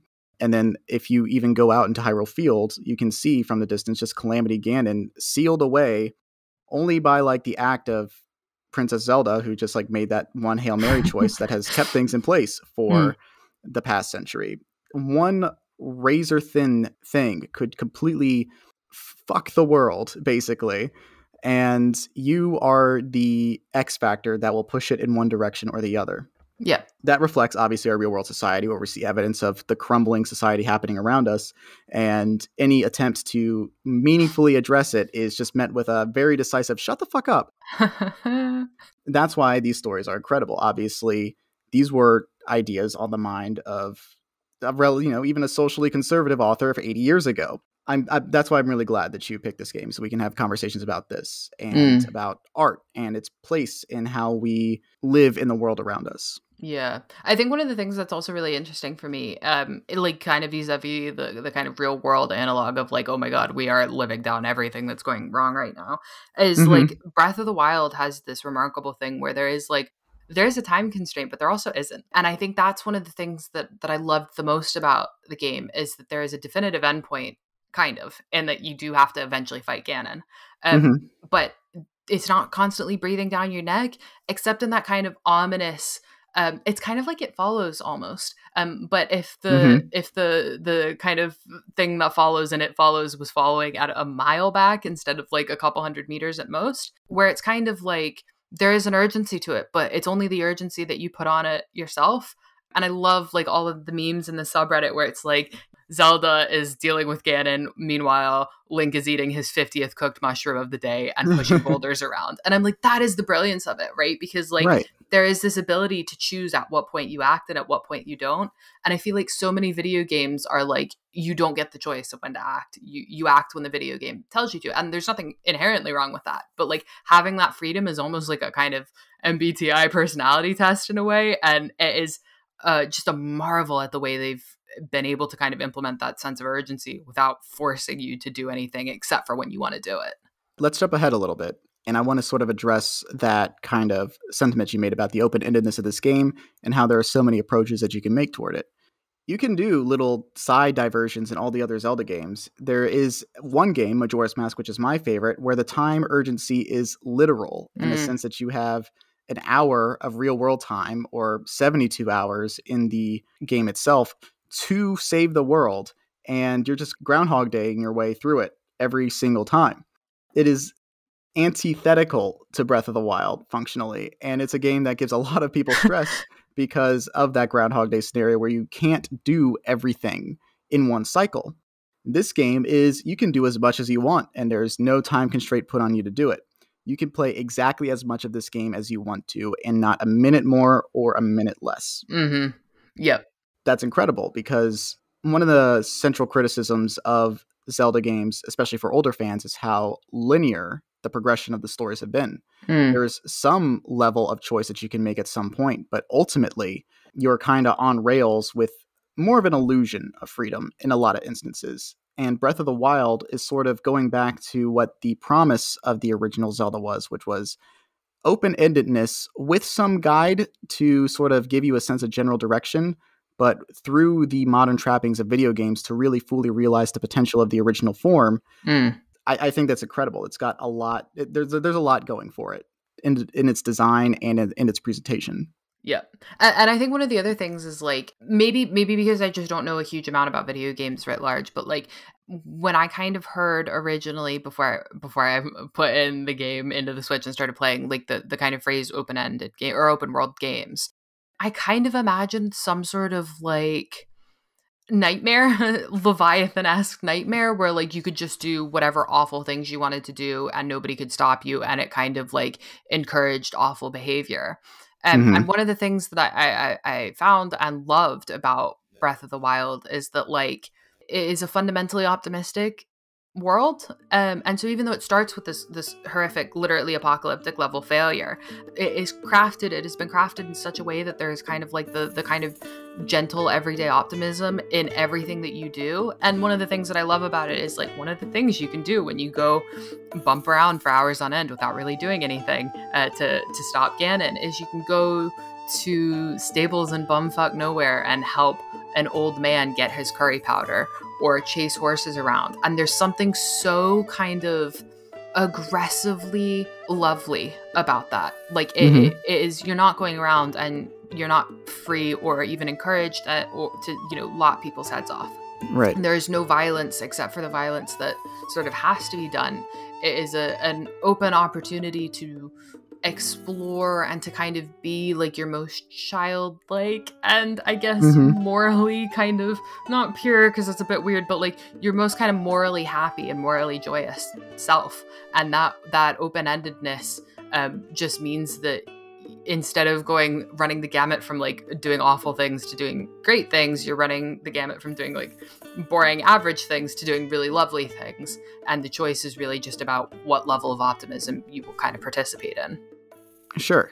And I think the game is intentionally evoking that sort of sense of like, this is the end of the world, but it doesn't have to be bleak necessarily. The circumstances surrounding it are certainly bleak. The idea that the central premise of this franchise is just kind of the cyclical nature of things, where three constantly reincarnated forces drive the environment around them. And this world is sort of kept in a state of arrested development where it can't meaningfully progress past a medieval state because of the embodiments of pure evil and wisdom and courage. It is very much myth and fairy tale. And I think it's interesting that this new game is sort of, I'm trying to find a way of saying this. It's like a soft reset in the sense of like, we are trying to move away from every 100 years or so, the same three people keep fucking up this same like central continent. Like imagine like how it is in real life where just like Southern senators and their children just keep fucking up Georgia or whatever. Yeah. Same thing, but for Hyrule. I think this one is really trying to make the bleakness definitive, like not definitive, but like try and feel like there is a definitive way forward for at least one version of this world. And your actions, as minuscule as they may be, seem to leave some sort of impact. Yep. And the world is both dreadfully empty in one way, but also brimming with life from another perspective. There's a little moment where you're able to jump off a bridge and there's a person walking nearby. The game will just sort of like activate this dialogue prompt where he assumes that you're going to jump off the bridge to kill yourself when you're just probably doing video game shit. He's like, hey, whoa, buddy. Life's not that bad. You don't have to kill yourself. Let me talk to you for a few minutes. We can work this out. And on a level, it is played for comedy, but it is a sincere moment from that person's perspective. It is just speaking to the general sense of optimism and the kindness of an individual, even if there is no collective to really process that kind of goodness towards. People are well-intentioned, but no single individual can really rock the world in one way. Even Link, who is supposed to be the hero, he has to at least recruit 4 new individuals to pilot the divine beasts, all of which have to operate one, and all of them are from a different part of Hyrule. There is Gerudo, there's got to be one Zora, there's got to be a Goron, there's got to be a Rito, and you have to get everybody involved to make the permanent change to get things out of this hell. Yep. And I think one of the things that I really like about that kind of sense of community is like when you see a character like Link, you kind of have to assume that like lone wolf status is kind of an integral part, like an integral and vaunted part of that character. And that like the fact that Link is always alone it would be portrayed as like a strength of his. Like one of the things that I sort of think about is the way that like, again, to go back to the Lord of the Rings, but like the way that like Aragorn is portrayed in the Peter Jackson films, where like the fact of his being alone all the time and his being able to kind of go like hither and thither and do whatever he wants is portrayed as a strength, because he's not really, except for when he's not really tethered down by anything. And that kind of like rugged individualism is treated as an objectively good thing. But actually, in Breath of the Wild, Link's being this kind of like lone wolf is a very lonely thing. You don't feel like you're going through this game feeling proud or excited by the fact that you are going through it alone. There's almost a sense of failure kind of inbuilt to that loneliness. I know a lot of the like big Zelda fans were kind of upset that like this is the game where Link talks.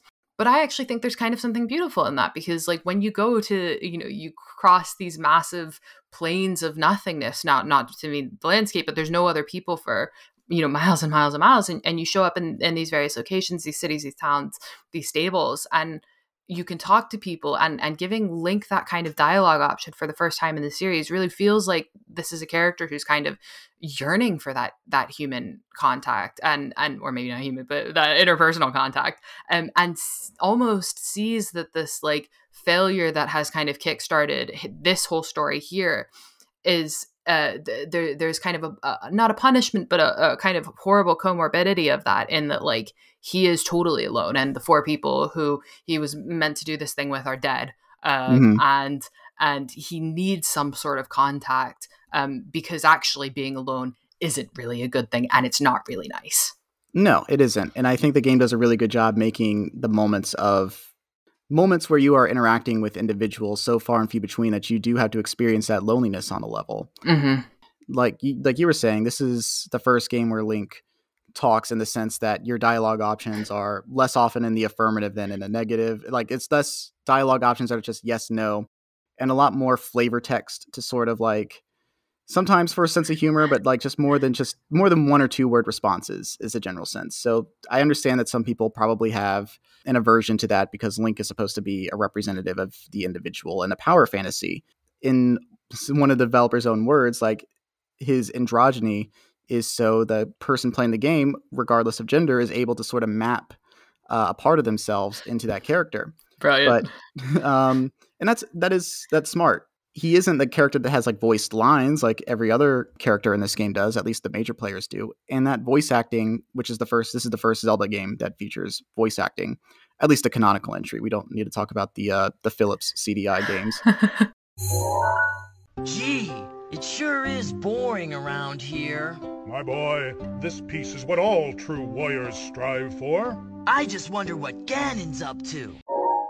It is very well utilized in the sense that you kind of need spoken dialogue to break up the loneliness and quiet of this game. It's not as loud as your typical Zelda game. When you are out in the main field, there's no sweeping score that is making you feel like you can save the world. It's just small piano melodies and light motifs that keep reoccurring. And we'll get to that a little bit more later. But this is such a wildly different approach to Zelda, and it is such like a pivot that I can understand people's criticisms of it and how much has changed, but those decisions are all very deliberate, and I hope that people aren't just like thinking like, oh, they're trying to fuck with it.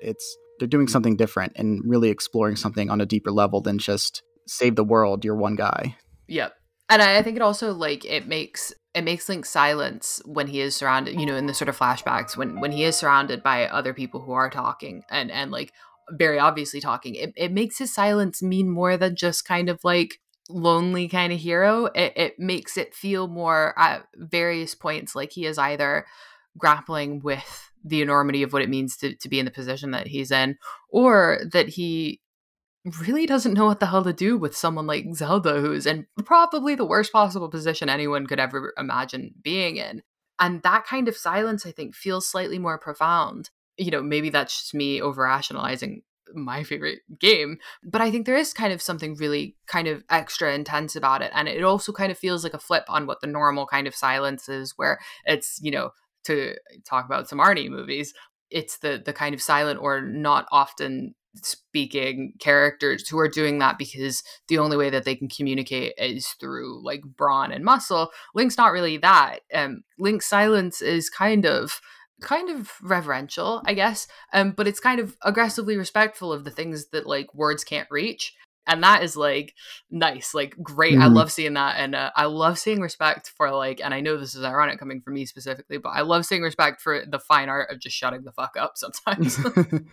No, listen, like I think you said earlier that, you can't be certain what the correct interpretation of Link's silence can be.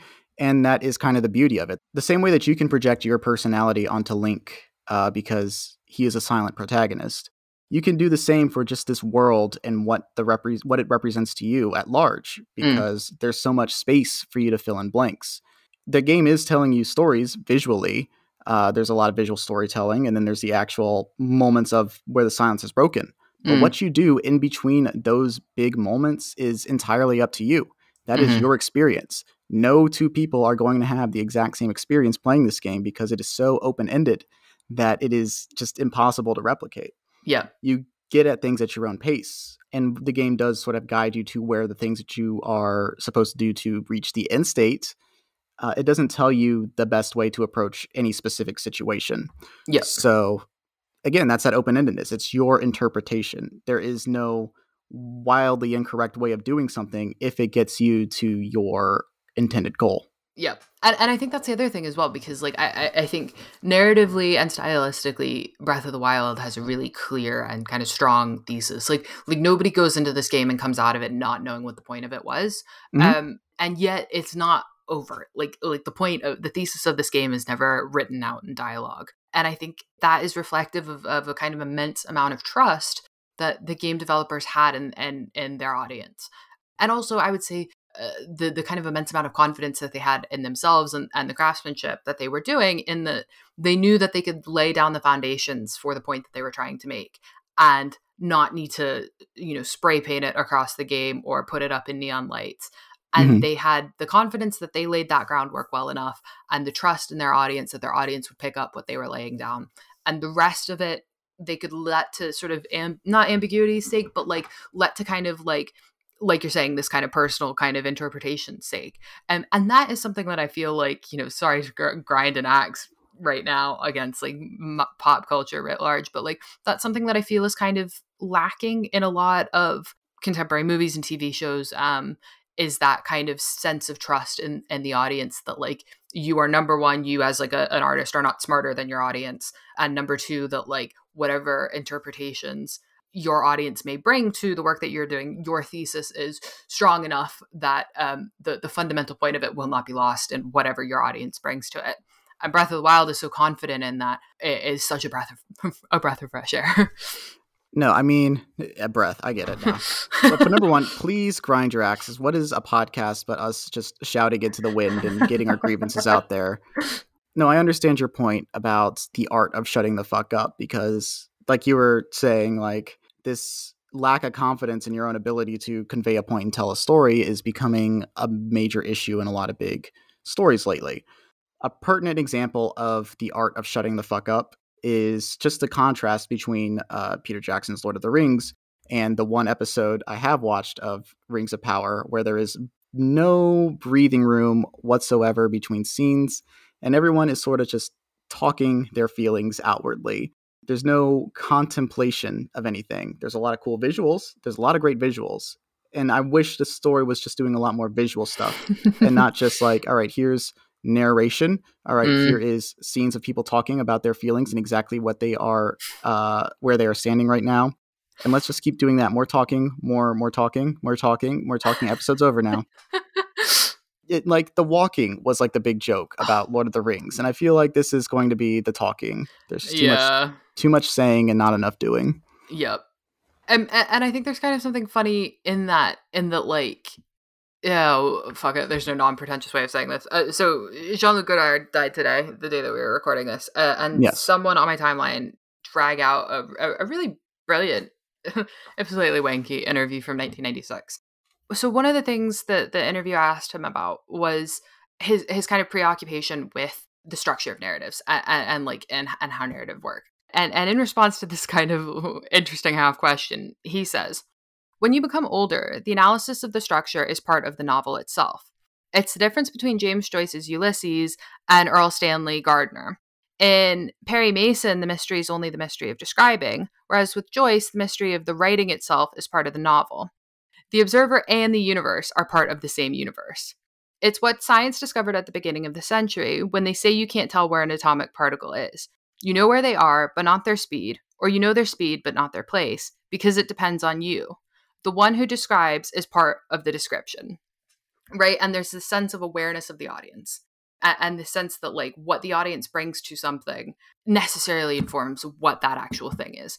Now, I'm going to try and be so nice about the Rings of Power, but there's no room in that episode for anyone to bring anything to it, because it is Galadriel mean mugging and being like, I'm here to avenge my brother in the most boring way possible. It's Gil-galad looking bored with a shitty wig and being like, I won a Tony Award, why am I here?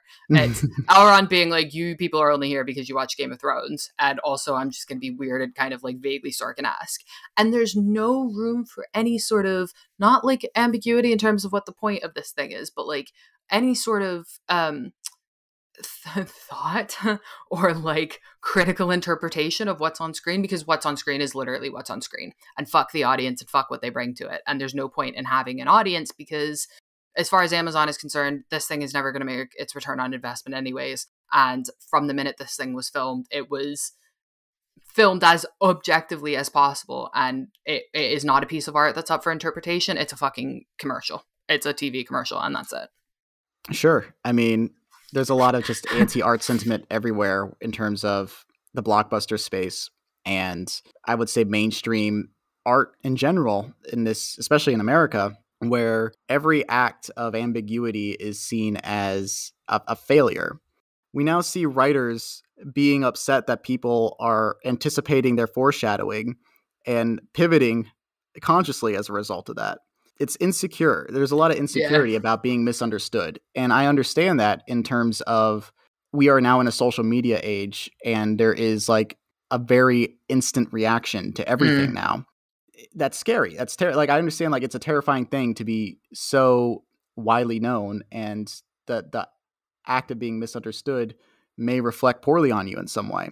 But it is at a point where now that sentiment, it seems like a failing when anything invites you to just use your own imagination or use your own line of thinking and have you look at art inwardly, or to have an actual opinion on art besides like how well made something is or how well told the story is.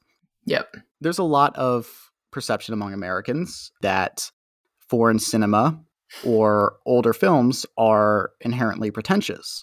And no. I, very early in the year, watched a lot of Ingmar Bergman films. Nice. And I love the works of Ingmar Bergman. He gets it.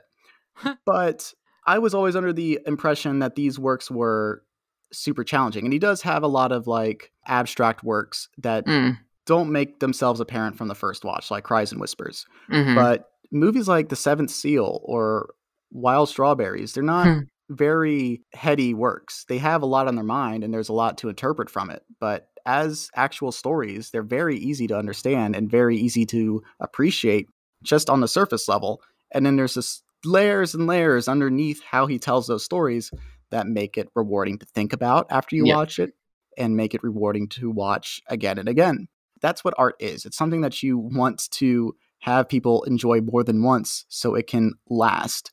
And everything is, now that we're in like this instant gratification age where the outcome of something has to be instant for it to be valuable, the dynamic is shifting a bit. Yeah. Well, so this is also really interesting in the context of Breath of the Wild as well, because I think Breath of the Wild is particularly interesting because it's one of the kind of few pieces of art where I've never like been interested in like completion. Like I played the game through to completion maybe twice in like 400 or 500 hours of gameplay. 600 probably, actually. I'm going to stop underestimating that one. No, turn on your Switch right now. People need to know. Yeah, it's not going to be good for me. It's not going to be good. But like, you know, the end game, I played it. It's great. I enjoy the kind of end battle, the boss battle. But like, I go and play that game sometimes just to wander around it. And I was having this moment where I was wandering around a couple of weeks ago, and I was like, what am I doing? Like, why am I doing this? what is the point of me doing this? And the answer is it's fun. It's Yeah. fun and it's rewarding. And like, I never feel like there's a single second that I've wasted in playing this game because, like you're saying, because it invites you to think more deeply about what it is and why it is. But it's also not shoveling anything down your throat. And like, I think a lot of the kind of movies and TV that are getting a lot of money right now have this expiration date on them because there's only so many times you can have the same kind of hard facts shoved at you because it's all like this lore-based shit, right? Everything's fucking lore now. Everything has to have a Wikipedia page, otherwise it's not a valid way of doing a story, which is just a stupid way of looking at the world. But there's also only so many times you can read the encyclopedia before it gets boring. And Breath of the Wild is not an encyclopedia. Like there's a rich sense of like history and even though I'm starting to hate the word, there's a rich sense of lore behind it.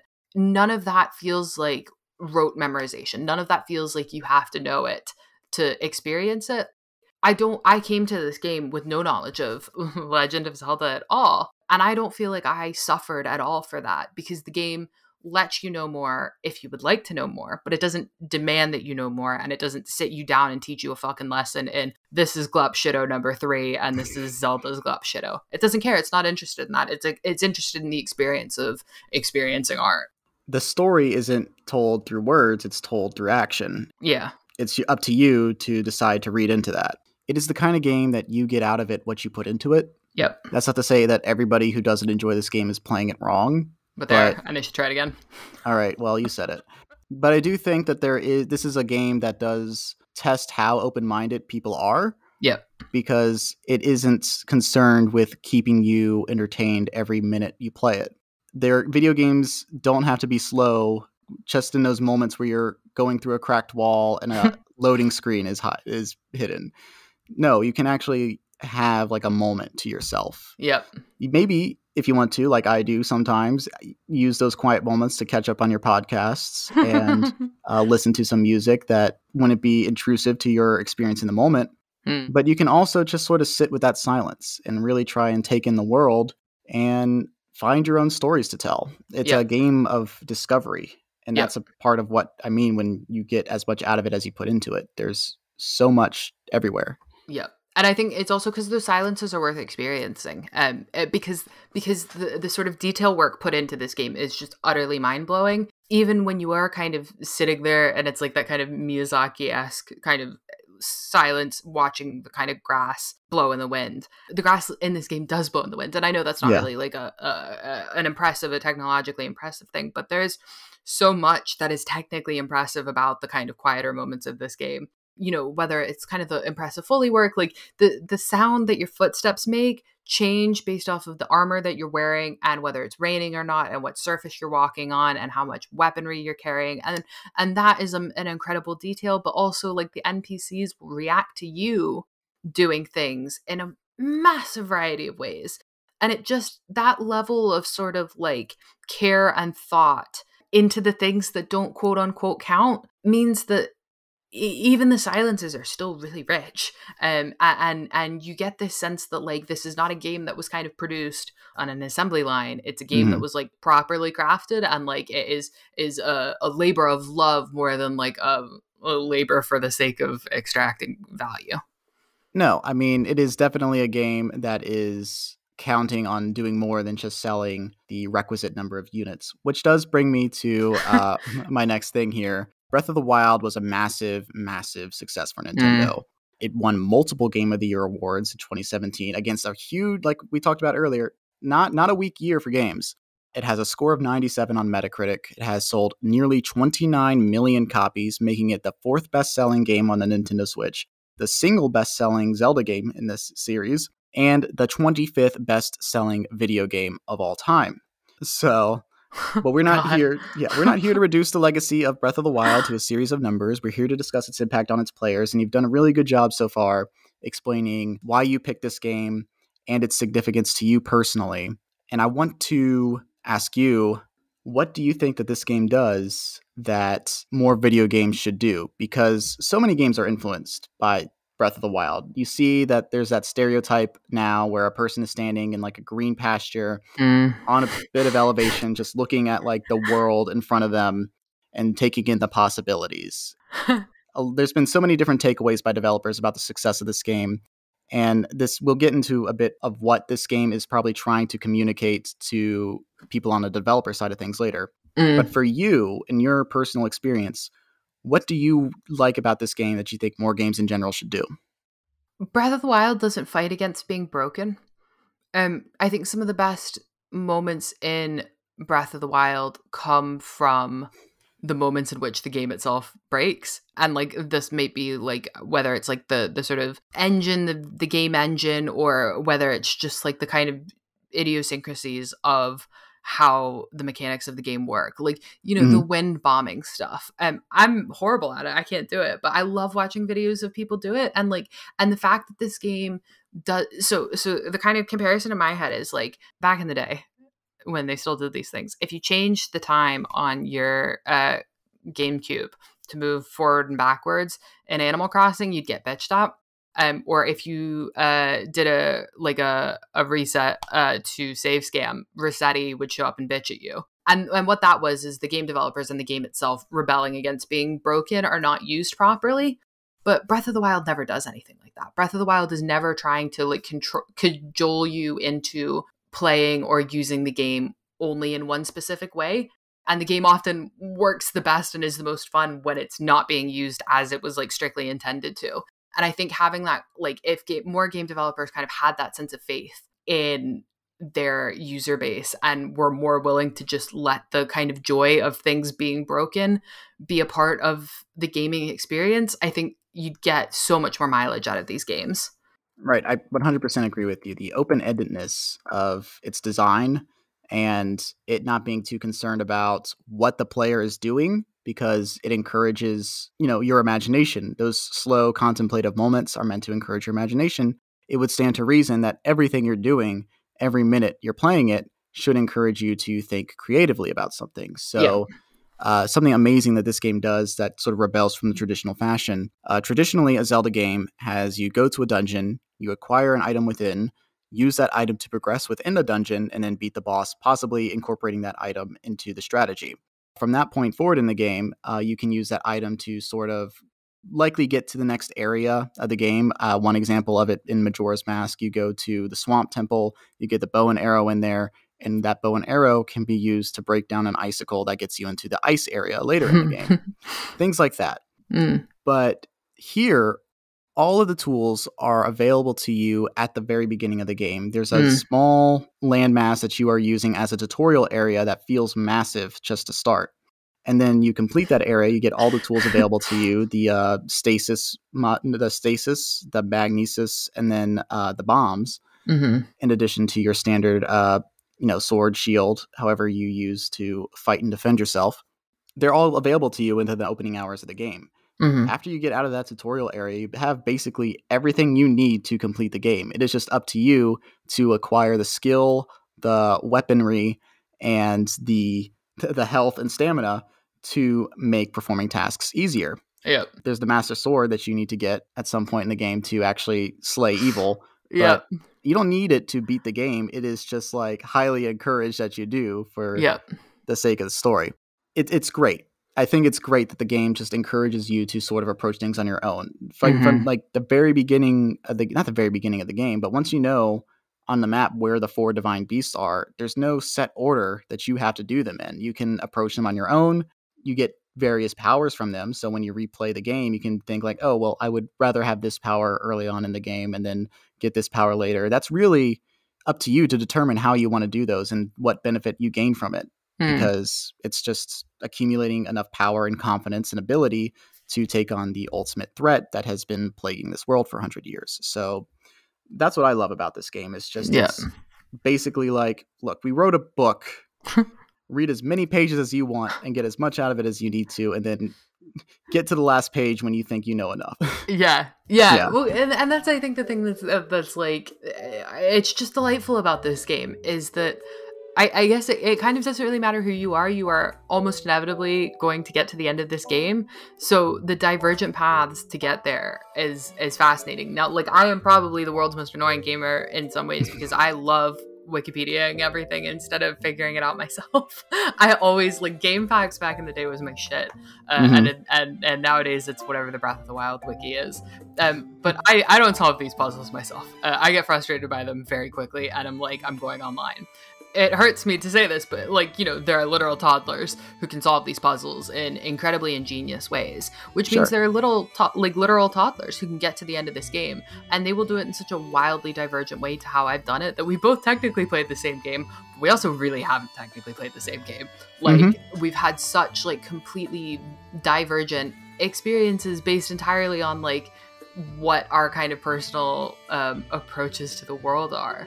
And I feel like I don't really see that with very many other things. Like, you can get to different interpretations, right? And I feel like this is certainly a thing with the Rings of Power right now that I'm dealing with, where, like, you can have different interpretations on things, but people tend to not like varying interpretations on things. Like, whether that is, like, from a point of, like, canonicity, I guess, or whether that is from, like, a divergent interpretation of similar material necessarily implies, like, a kind of personal disagreement. Breath of the Wild doesn't really countenance that. Breath of the Wild doesn't let people's divergent experience necessarily be a negative on the alternate experience, right? Like, no two people are going to play this game the same way, and that doesn't mean that one person's doing it right and one person's doing it wrong. It means that no two people are doing anything the same way, and you have to get on board with that, or you're just not going to be able to kind of wrap your head fully around this game. And that is, I think, the beauty, that kind of encouragement of, like, accepting that things are just going to be handled differently is a really great way of doing a video game. Yeah, no. The game is super accommodating of so many different play styles that it clearly doesn't care what you do as long as you find a solution to whatever obstacle is in your way. One notably funny one is that you find out organically through the game that lightning is going to hit anything made of metal. Because it is a conductor.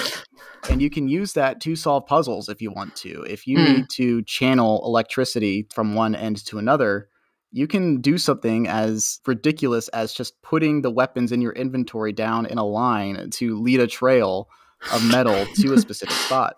The game is accommodating of that. It has internal rules and logic that are consistent, and that leaves a lot to the imagination. You see these Rube Goldberg machines that people make just doing simple tasks in Breath of the Wild to show off that it's sort of become Tony Hawk Pro Skater in, like, a second game. You're just doing stunts. You're doing as convoluted things as possible to achieve a goal. That it's great that that's possible, because it means that the developers did a good job making an internal logic that can be followed, and you can use your imagination to sort of test the limits of that logic. Yeah, because it feels to me like the game, like, the engine was not kind of adapted to suit the game. The game was built around the engine, which is basically how the real world works. Like, the real world was not, like, the real world does not refashion the universal laws of physics in its own image. Like, the world itself is fashioned by the laws of physics. And so there's this kind of immense sense of, like, vitality to Breath of the Wild, because it's not fighting against the rules that it has set for itself. It has set for itself these rules and lives up to them entirely. And whether that is, like, the kind of wild stuff that you can do with the physics of the game, or whether it's kind of the smaller things, like, you know, the huge personalities in the game. Like, I love the difference. I love the Moblins, especially. I fucking love the Moblins. They're great. Because they have loads of personality, and they have awake personality and a sleep personality. And maybe this is sort of my lack of experience with other video games talking, but I think, you know, if you get to a Moblin camp at night, and there's no normal way of saying this, but if you watch them sleep, they sleep in different ways to one another. And that's mind-blowing. That is a mind-blowing detail. But then you can also use that against them, which is, again, I'm not a serial killer, I swear. But, like, using the different sleeping patterns of the different creatures in the game to, like, successfully get your way through these camps is a level of sort of, like, not reality, but sort of, like, vivaciousness, in-game vivaciousness. That just, like, there's no sense of conflict with, like, the kind of limitations of this game. This game embraces its limitations and then kind of laughs at them and goes beyond them. And having that kind of sense of livelihood, the snoring patterns of the moblins or the lionels, or the way that the wind blows in a specific direction up this side of the mountain. All of that just makes this game feel so alive, and it really kind of helps to kick in your imagination, especially if you're someone like me with no imagination at all. This game actually makes me go, oh, but I can be a little creative about this, when usually I just wouldn't be. We were talking up and down how like incredible this game is at being a sandbox, like a true playground of your imagination, while also being very thoughtful in how it conveys story, themes, ideas, just to like sort of speak to the brilliance of the developers in helping to realize this vision. Like the purpose of the Blood Moon in the game is to sort of like number one, it does sort of instill a sense of urgency in the player in one way by saying like, oh, Ganon has his little moments of being able to exert his power over this world. But in a developer sense, what it's doing is the system memory is just too much memory is being used to account for your actions made in the game, like how many trees and enemies that you've destroyed on the field. And they need to replace those assets so you can continue to like do what you want to do to this world with no consequences. It functions as something that you experience, and it instills a sense of dread or terror in you in a moment, but it actually serves a practical purpose from a developer standpoint. And that's what this game is. It's a perfect marriage of developer insight and actual direction in terms of what are the people who in charge of writing and developing this game story doing to work in tandem with the developers to tell something that is consistent logically in terms of how you play the game and how it is experienced. There's a lot of games that do not maintain that internal consistency, and the gameplay is separate from the story.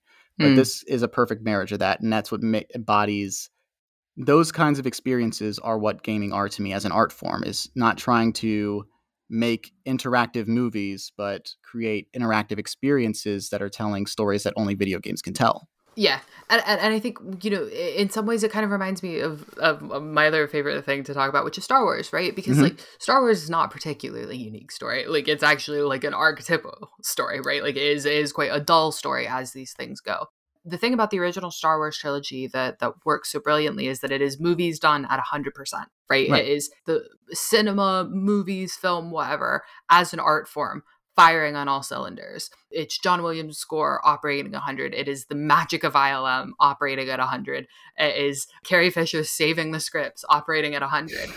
It is the kind of like paragon of what a movie is. And Breath of the Wild feels like that kind of perfection of video games as a format, as a medium to me, because it feels like everything that could possibly be true of a video game and everything that could possibly make a video game unique is being done here. With like it's not fighting against the fact that it is video game. It is aware of the fact that it is a video game. It is proud of the fact that it is a video game, and it is using the fact that it is a video game to its advantage. It's not trying to be a movie, or it's not trying to be a book. It's trying to be a video game, and it's doing brilliantly at that. And it's definitely that Star Wars pattern of knowing what it is and doing what it is very, very perfectly. Right. When I approached you for this episode, you settled on Breath of the Wild, and you said, to the word, I hold that thing on a level with like The Empire Strikes Back and Pink Floyd's Dark Side of the Moon in terms of like perfect pieces of art. So that speaks to what you're saying about it being the most of what it is in the medium, a representation, a proud achievement in its space.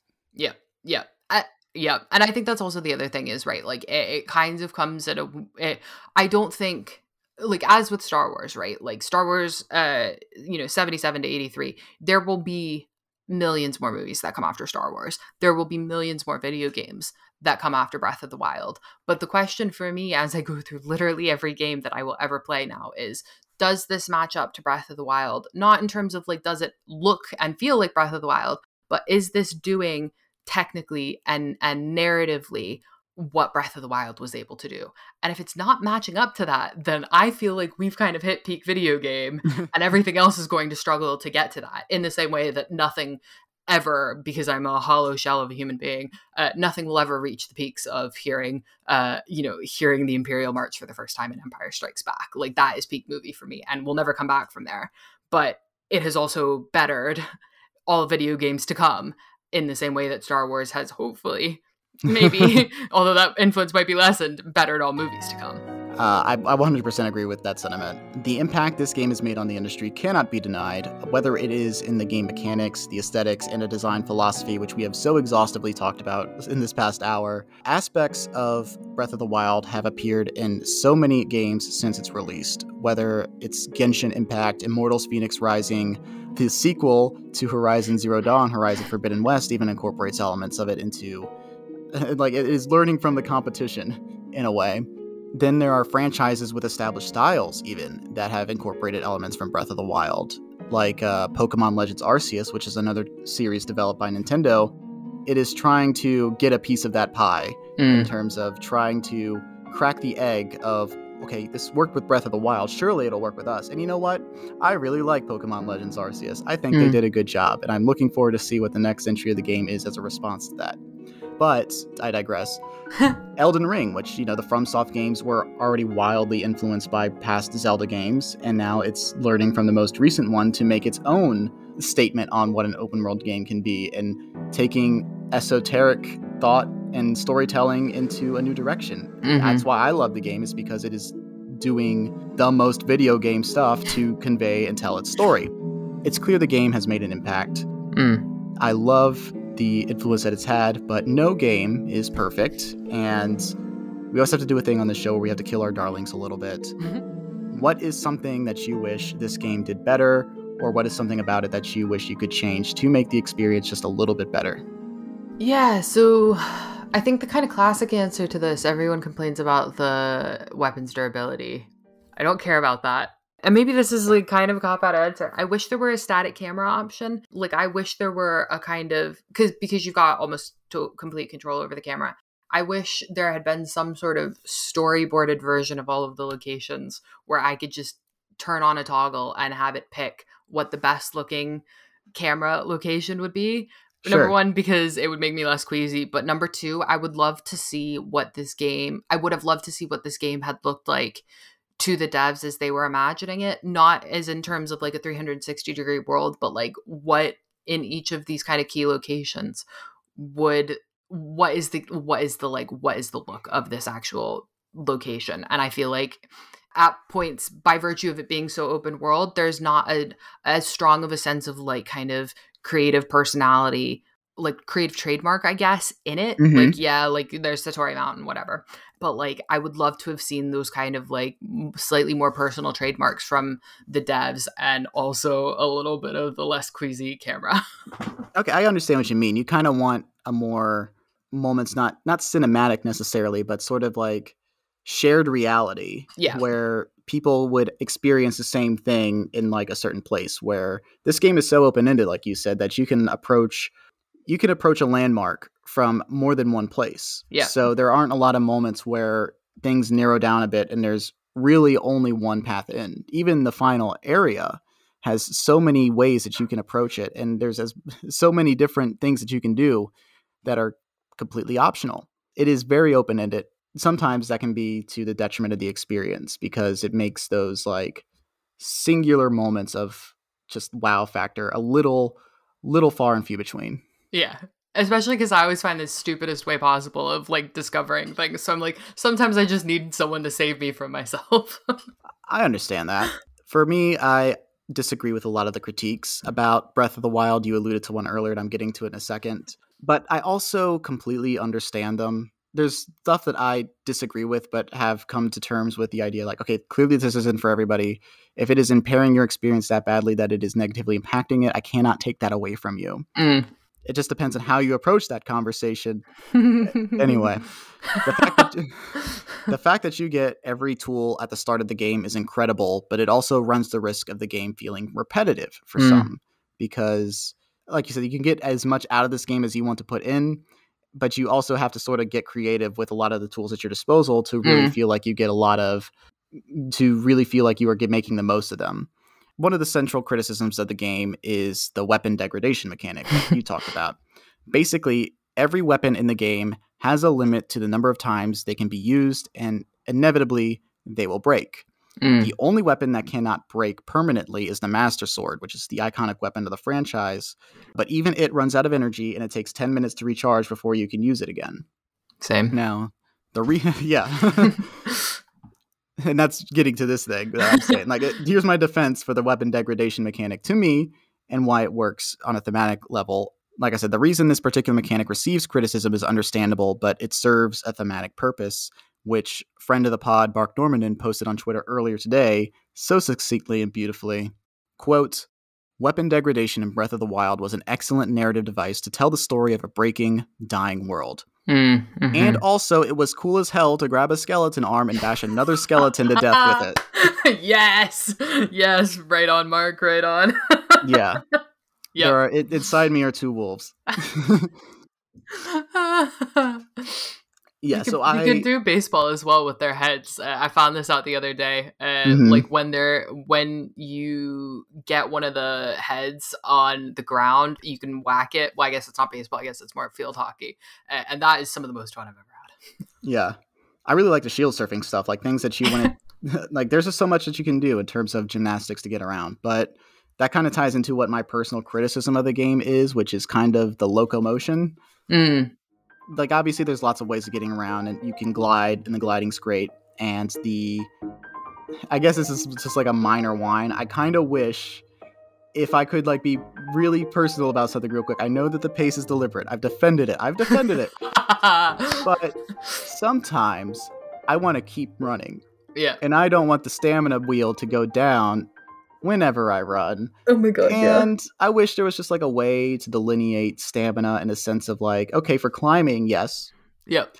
But what if I'm just like running and no there's no danger, there's no enemies around. Can't I just like keep it in perpetuity? Yeah. So there's that just little bit of me. I'm not saying the game's perfect. I'm saying it's close to perfect, and it is an achievement in the art form, and that it should be celebrated as thus.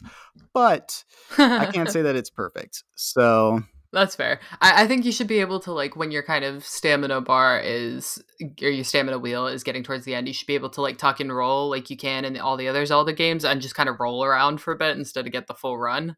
I think that would be like a fair compromise, and also make the like Zelda fans who are mad about the rolling being gone happy. Yeah, there are certain things that are missed because it is such a pivot from the formula that things that have become iconic in the series from the beginning, or at least from A Link to the Past, are just gone. Like, the green tunic isn't just the default outfit for anything. And that is such a huge change, but it is also kind of like the game definitively saying, look, this is different. We are trying something new, and we're trying to communicate ideas to you about the world changing and your relationship with a dying world, and past stories becoming myth and becoming slowly forgotten. How is Link going to have the green tunic if there's no historical basis for that? Yeah. Or in Kylo Ren voice, let the past die, kill it if you have to. Not even, but like, it is definitely a story about moving forward in a stagnated world for sure. But it is also a story about the significance of knowing your history, and definitely, as the saying goes, not being doomed to repeat it. I appreciate how not reverential it is to its own past, but also is definitively a Zelda game, even if it is so different. That's what I love about this series, is how malleable it is. There's space for your A Link to the Past. There's space for just a complete fucking wild card like Zelda 2, which is side-scrolling. There's space for Link's Awakenings and Majora's Masks, or different variations of the Ocarina of Time, like Twilight Princess basically being a more 2006 take on that same story. And Wind Waker just being another version of the Apocalypse story, but with a different open world where there is no open range and pastures, and you're just sailing in the ocean for what feels like hours at a time sometimes. Yeah. It's incredible. I can have gripes, but they don't negatively impact my overall experience, especially since I respect so much of what the developers and the storytellers were trying to do. Yeah. And I think that's always kind of the mark of like a good piece of art as well.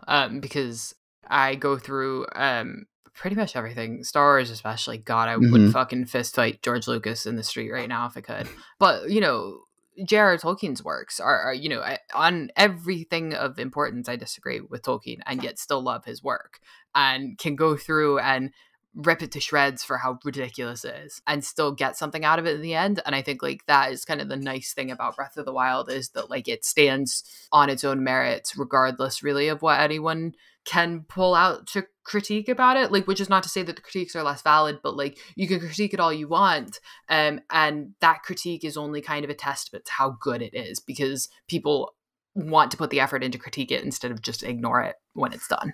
Sure. I mean, critique is just sort of built into the Zelda hype cycle at this point. There is a famous sentiment called the Zelda cycle. I'm not going to describe the whole image or idea or philosophy behind it, but it is basically like a new Zelda game comes out, and the impulse is to hate on it as much as possible, and then hold it up to the last game, which is suddenly now the gold standard, and then every game before that is a classic in some way.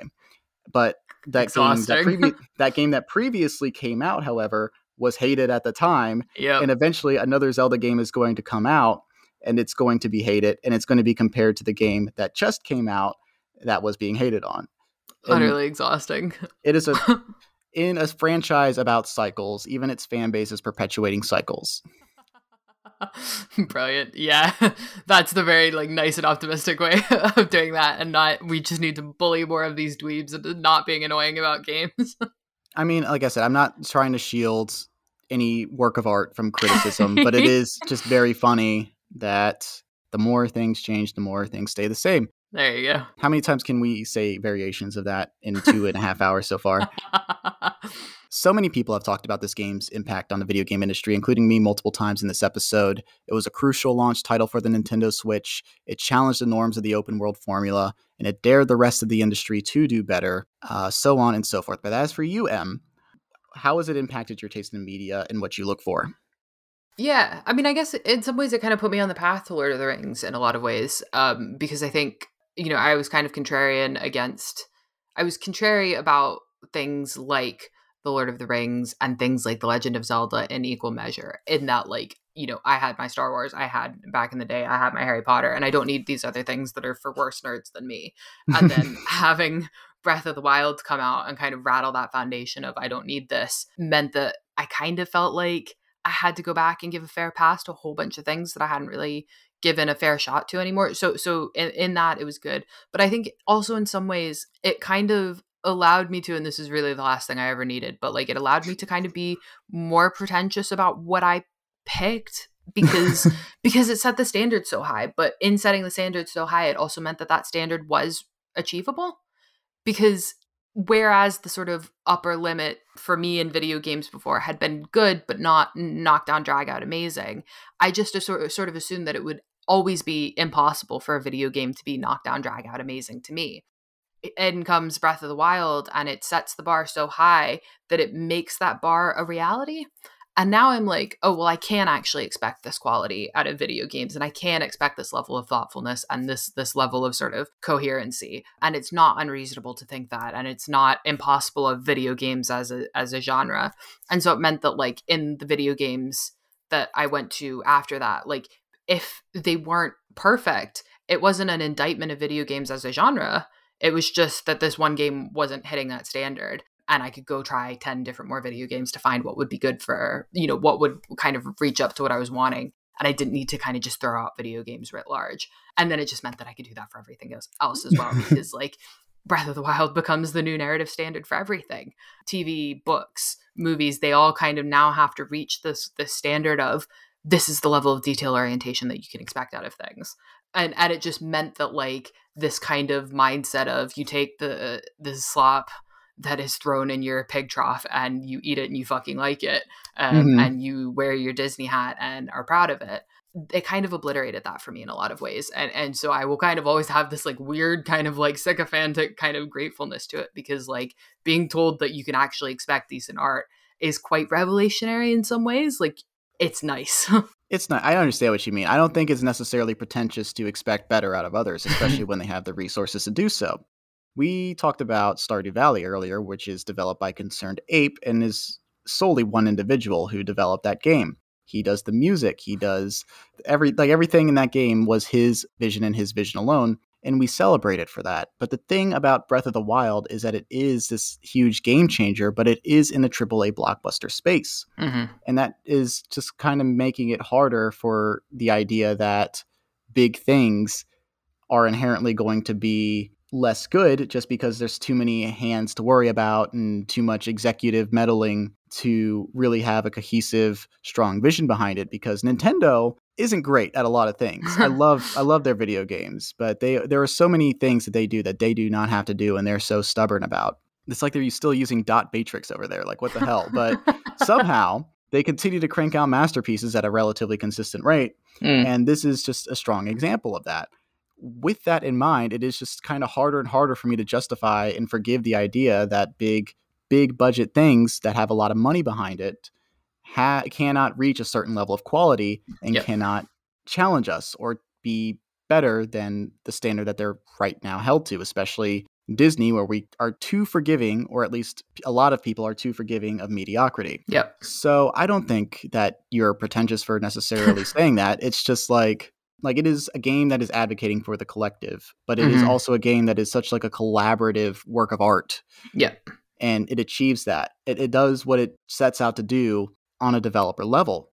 Yeah. It's consistency, which is the strength of this game, is how logically consistent it is from story to presentation to development. That's what we need more of. It's achievable. It's clearly achievable in a space as new as video games. Yeah. We do not need to watch works of art regress to accommodate trends or the way that society is changing. Like, it's not the nature of things to get worse. That is a choice that people are making because they either think that we are stupid or that we're marks or something, you know?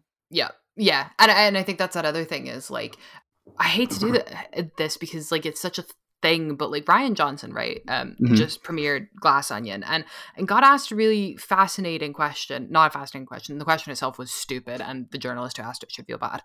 But he got asked a question by a journalist, which was basically, how do you write knowing that you're smarter than your audience? Rian Johnson's answer was, I'm not smarter than my audience, and I'm not trying to be smarter than my audience, and trying to be smarter than your audience is a fool's game.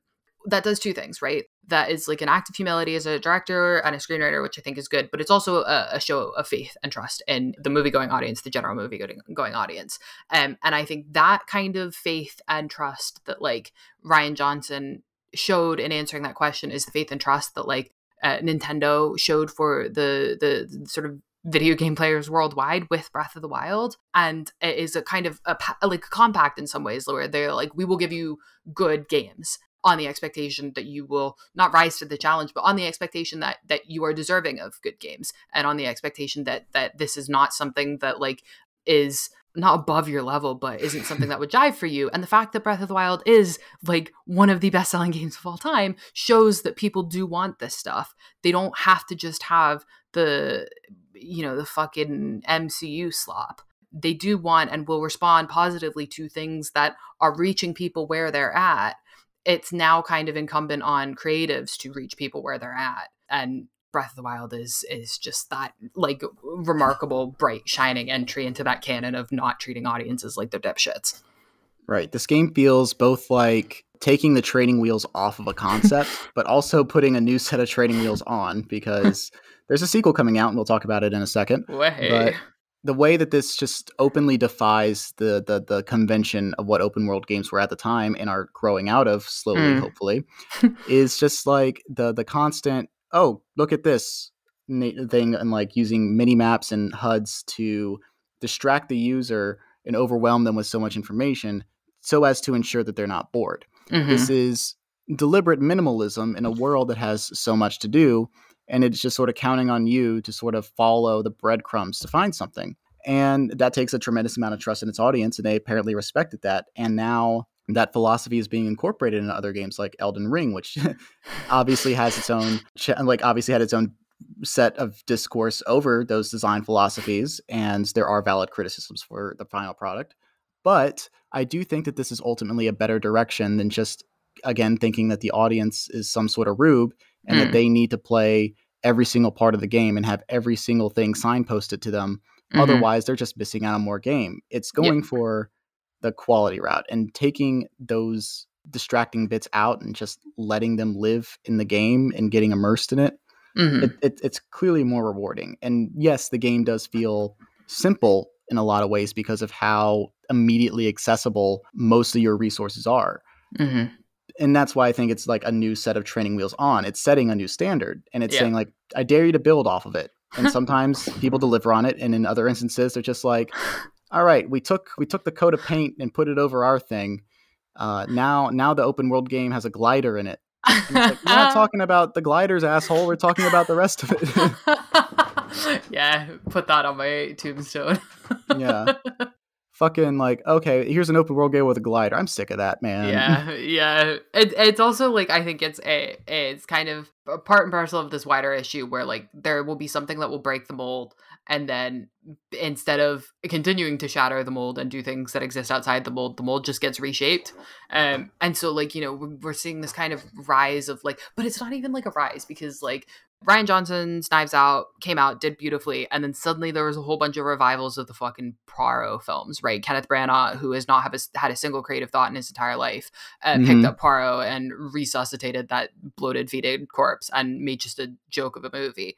And now there's going to be like 15 different star-studded murder mystery kind of things, and it's ignoring the fact that like what made Knives Out good was not the genre or was not the kind of plot beats. It was the fact that it was doing something unique and something interesting, and having faith in its audience. And the answer to Knives Out is not to do the same genre beats, it's to do something interesting.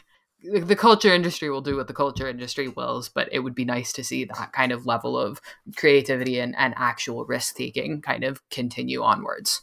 Right. Now, I promised that we would talk about this towards the end of the episode, so we should. There's a sequel. We have a name now. As of the time of this recording, the time between The Legend of Zelda Breath of the Wild and its sequel, now named Tears of the Kingdom, is the longest development gap between mainline Zelda games ever. This long-awaited sequel will, according to the most recent trailer, which came out today, which is September 13th, the long-awaited sequel will finally be released on May 12th, 2023. 6 years, 2 months, and 9 days after the original.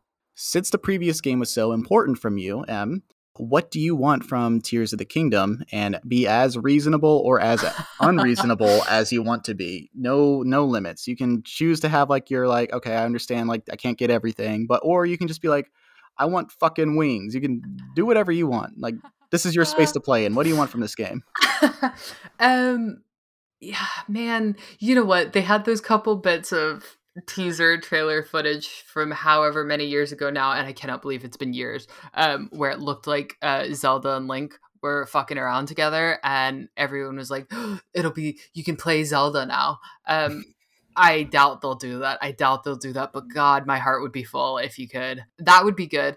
The other thing that I think would be actually really lovely, and this is so like mundane, it's just almost not even worth mentioning, but I would love a crafting system in Breath of the Wild, because I know originally they did have kind of the bare bones of a crafting system based around crafting your own arrows. And using the different jewels to the different gems that you can mine in the game to make the different types of arrows. And then they scuppered that. But it's apparently still in the code base. Anyways, I would love that. I would love a fleshed out crafting system, because there's like such kind of an abundance of like alive nature in Breath of the Wild. And also I think a feeling of that kind of scarcity. I think playing on that through like some sort of crafting mechanic would be just like a very nice and kind of comprehensive way, I guess, of like building on so much of how the interplay between like the mechanics and the kind of themes of the story. And also I would love to build weird shit in Breath of the Wild. That would be so much fun. Mm-hmm. No, I get it.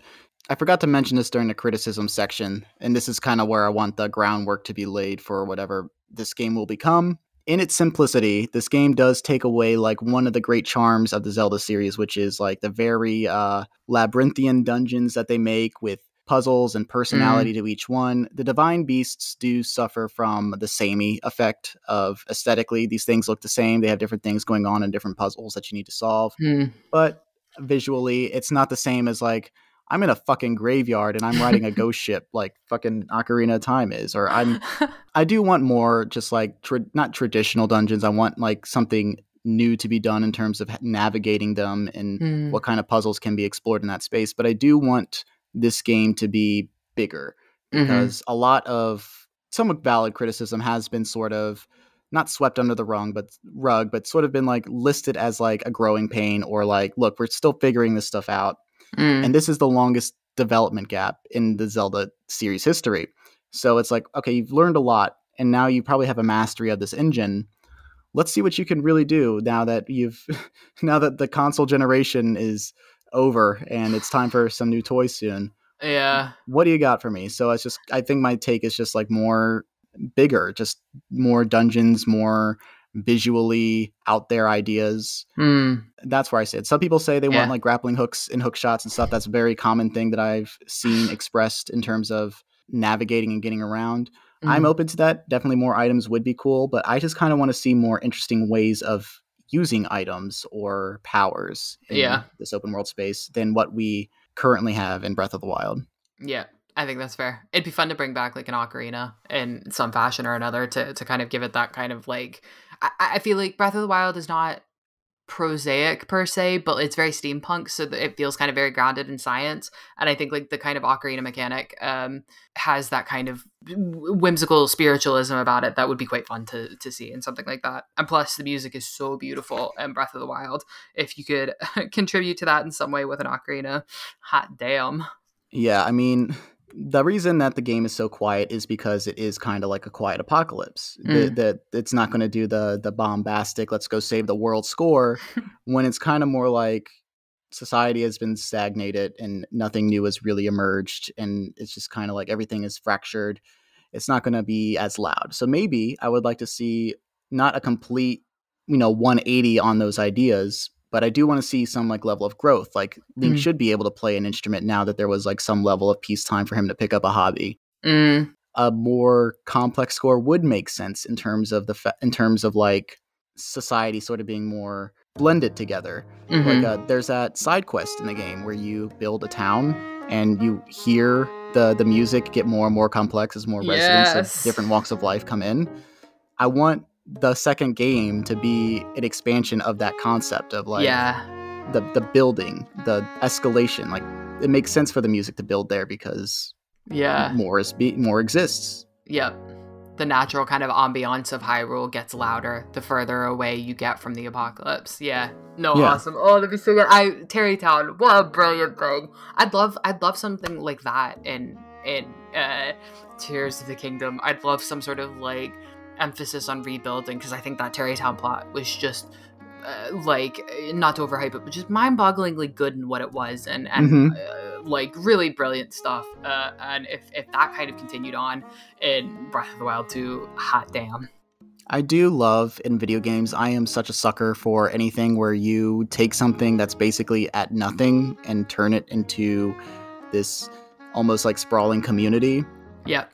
Even in the most rudimentary sense of things, like when you do, when you build your Worm Crime factory in fucking Metal Gear Solid V, I'm sure, where it's just like, all right, let's build a bigger home base for us to do war crimes in. Even the most like not simple, it's a very complex system, but it's mainly in grids. Even when there's not as much visual rewards from it, just knowing that I'm making something bigger and there is some material reward coming from it and a greater sense of community emerging from that. I love that shit. So if you give me Terrytown 2, you know what? Now I do have my unreasonable goal. Make the whole game Terrytown. I want to be able to build a house fucking anywhere. Please, God, that would be brilliant. We can dream. I also think it's very funny that the house that Link just sort of stumbles back into the house that he had before. But he had to buy it back. That's capitalism, baby.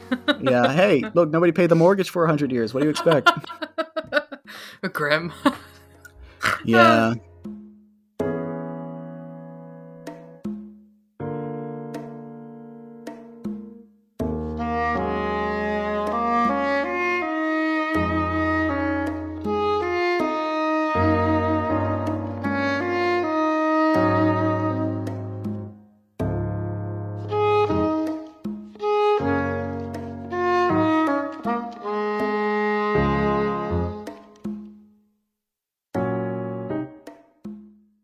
We've talked about this game, and through that, we've talked about a lot of other games in the process. We've talked about how this game has informed your taste, and we have a kind of sense of what your taste is like, having spent all this time with you. So now we're going to talk about recommendations. So my question to you, Em, is what would you recommend to listeners based on your taste or just based on the game we discussed? Oh boy. See, this is tough because with the exception of like the couple things that I like forced down people's throats, I don't tend to do recommendations because I'm so fucking wacky, dude. Okay, there's 2 songs by the Scottish artist Dick Gaughan. We'll do 3. We'll do 3 songs by Dick Gaughan that I would suggest people go look up. One is called Both Sides of the Tweed, and it hopefully, not hopefully, there's no chance in hell of this, but it could be a contender for a Scottish national anthem if we ever go independent. And I think a lot of the kind of lyrics, both the lyrics and the kind of like not thin, but the kind of wispy kind of instrumentals in it feel very Breath of the Wild, feel very in line with the kind of score and the themes. Then there is No Gods and Precious Few Heroes. And that is another banger of a tune, politically excellent, but it's also this kind of idea of like, how do we handle history? In the context of this song, it's obviously dealing with Scotland's long and very complicated history and sense of self, and like, what do we do with these things? And that is aggressively Breath of the Wild. And then there's Tom Paine's Bones, which is not aggressively Breath of the Wild, but is a brilliant song. And I think a lot of Americans, I think, would get quite a bit out of it because America is truly dancing to Tom Paine's Bones. So there's that. And then maybe this is kind of a bit of, oh, fuck it. The Lord of the Rings Online. I am constantly propagandizing for this. I think everybody should log on and play at least through to level 20 in it at least once, because I think it will change the way people think about adaptations. I think it will change the way that people think about like how you interact with stories. I also think it's kind of funny to watch people go, isn't this just World of Warcraft? And then have to contend with the fact that like, yes, it is basically just World of Warcraft, but cooler because it's Lord of the Rings. My firm belief is like Scientology with Lord of the Rings Online. Once we get you in the door, you will never leave.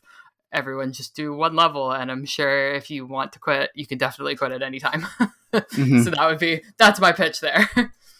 So my recommendations, because I like to chime in too, some of these are going to be repeats that I gave in previous episodes just because, I've talked about Zelda in the past, and there's a lot of stuff that just hits the same buttons for me because Zelda was my formative franchise. Like, I played most of the games, and I have strong memories of even the ones I like the least.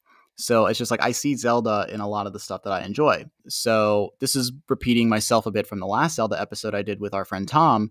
The Ghibli films, specifically Princess Mononoke and Castle in the Sky, I highly, highly, highly, highly, highly recommend if you like this game. Princess Mononoke is just very Zelda in general. I think you would get that vibe no matter which Zelda game you've played. But based on the visual design of the new upcoming Zelda game, I do think that it is very consciously cribbing from Castle in the Sky. Both of these are directed by Hayao Miyazaki. I highly recommend watching these films if you are anticipating the new game at all or being prepared to play Breath of the Wild or just recently played it. Maybe if you listen to this long-ass episode and don't give a fuck about Zelda but just are looking for a cool movie to watch, I recommend those 2 wholeheartedly. I recommended this in the Fallout New Vegas episode because of the post-apocalyptic setting, but it also works here. Adventure Time. Check that shit out. I mean, it is a boy and his animal companion. There is the motif of losing an arm, which seems pretty evident in the upcoming game as well. And it is also just like, okay, here is a fantastical, lighthearted story where if you look deeper into it, something a lot more dark reveals itself and it becomes more and more rewarding to engage more and more in this world. And there's also more interesting stuff outside of these core characters that you can really sink your teeth into and be able to speculate on. So those are the familiar bits that I'm just reemphasizing here. But I did want to recommend at least one new thing. As discussed earlier, multiple games have taken influence from Breath of the Wild, such as Immortals Phoenix Rising, Genshin Impact, Pokemon Legends Arceus. And you probably think, oh, this motherfucker's going to recommend Elden Ring again. Wrong. I already recommended it multiple times, basically every episode of the show. So I don't need to do it again. I'm not going to talk about large, sprawling open worlds. I'm going to talk about small open worlds, specifically the game A Short Hike, which is this incredible 2-hour experience that you can play. And it has a lot of the sensibilities of like, here is an open world space that you can explore and engage with on your own level, and you accumulate more stamina, so to speak, in the process of playing through it. You have an achievable goal, and you don't need to complete every single thing around to meet that goal, but you do feel rewarded for just engaging with this beyond the critical path. Nice. It is visually reminiscent of games like Animal Crossing. I am really, really delighted by this game. I think it's very sweet. I think it's very nice. And if you are ever just looking for maybe a 2-hour video game session, this is a great game to do it in. Highly recommend it. A short hike. Check it out. I think it's on most consoles. Rock and roll. Yeah, that's right up my alley. I'm very excited for that. I hope you play it, and I hope you get back to me about it, because I do want your thoughts on it, because it seems like an M game. Yeah. So that's it for recommendations. Did you have anything else that you may want to recommend while we are still in the space? Prey. The movie Prey. Yeah. Yes, big Breath of the Wild vibes in that, like, that kind of sense of like what is going on here, what is this weird combination of technology, not technology. Also kind of like, at least for me, I was not going into expecting to see a brilliant movie and ended up seeing a brilliant movie in much the same way I was not expecting to go into Breath of the Wild playing a brilliant game and ended up playing a brilliant game. Prey is just phenomenal. And well worth everybody's time. It's a great movie. I hate the fact that it was just dumped onto streaming, where if you just put like a little bit more money into it, it could have been like this amazing out of nowhere theatrical experience. But I appreciate it simply for existing. Check it out. They should put a throwing axe on a string in a Zelda game. Oh my god, yes. Oh my god, yes. Check out Prey. Full-throated endorsement from me too. So that's recommendations. I asked the listeners their thoughts on The Legend of Zelda Breath of the Wild. And here are some comments that stood out to me. At Ham Sandcastle, aka Jared, who is in the Earthbound episode that we did a couple episodes ago and is in several group chats with you and I am. He said, "I'll always remember this as the first game I ever beat with my son. He would sit right next to me and tell me where to go next, and still talks about the divine beasts and bosses we battled. Specifically, he loved helping solve the shrine puzzles, and the one I'll always remember is one where you had to get a block of ice through to the end. I couldn't figure it out, and he said, just throw it through. And it worked, and we both celebrated." I think that's very sweet. I do love shared experiences and intergenerational one where you're basically spreading art from one generation to the next. Is that not what this series is about? At Trusty Robot said, "It needed a grappling hook and a hook shot. I want rope physics, and I'm disappointed their new game seems to have dropped the ball on that. I don't personally think we know enough about what the new game is for me to speculate on what is and isn't in it, so I'm not going to opine on there, but rope physics would be fun." I had not like clocked the rope physics part of that, and so now I'm way more on board with this than I thought, because I want to see the rope go swirly. The rope go swirly is a good, like, yeah. It is always... I am always easily impressed by rope physics in everything. I love them. I anything that isn't just like, oh, it's stiff and I can climb it, I'm an easy mark. Yep. At Kevin Flevin 89 said, "Breath of the Wild was legitimately the most profound entertainment experience I've had this century. I still consider a couple of games higher on my mental list of, quote, top favorites, but also sometimes ponder if that's due to nostalgia glasses. Every time I picked it up during my first playthrough, I felt like I was having a unique experience separate from the rest of the game, and I've never felt that before. It had a couple minor warts, but it's the closest thing I've seen to a perfect video game in 33 years. At Haunchcrow David said, "Too empty, actually, and the repetitiveness of the overworld really puts me off from playing it after I beat it." Like I said, I'm pretty sympathetic to the criticisms of this game. It is very much like, here's everything, go have fun, and it's kind of up to you to find the fun at some point in the game. So I'm not against it, but if you have another take on it, I'm happy to hear from it. At Reincarnate, "Very cool and fun game, hits the sweet spot of gaming in a lot of ways, not too simple or complex. Balance of good storytelling when considering the amount of action/exploration. It's a unique kind of game that gives so much, but still feels like something's missing." And you know what? That is a great way of diplomatically saying that the game feels a little empty, and I respect that. Yeah, I would do something's missing, Pren's affectionate. Yeah. That's why I'm excited to see what this sequel can do. And I want to see what that space is that still feels like Breath of the Wild, but expanded on. And what were you doing in that 6 years? You're using the same engine, it seems like. What are you doing in there? What are you building? God, yeah. Hopefully it's nothing Frankenstein.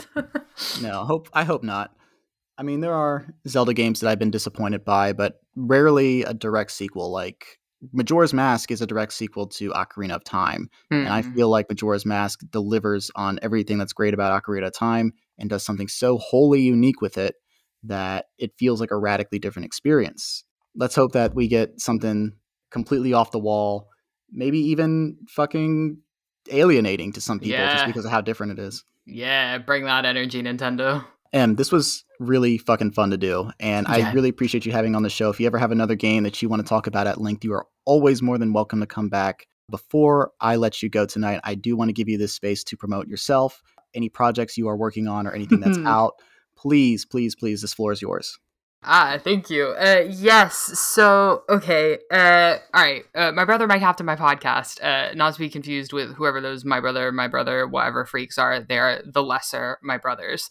My brother, my captain, my podcast is the podcast that I do with my wonderful co-host Manu. The primary focus is on the Peter Jackson Lord of the Rings films, but because I have terminal brain poisoning, we also dive into everything else. And we're now currently doing coverage of the Rings of Power, which is fun, lots of fun, great fun.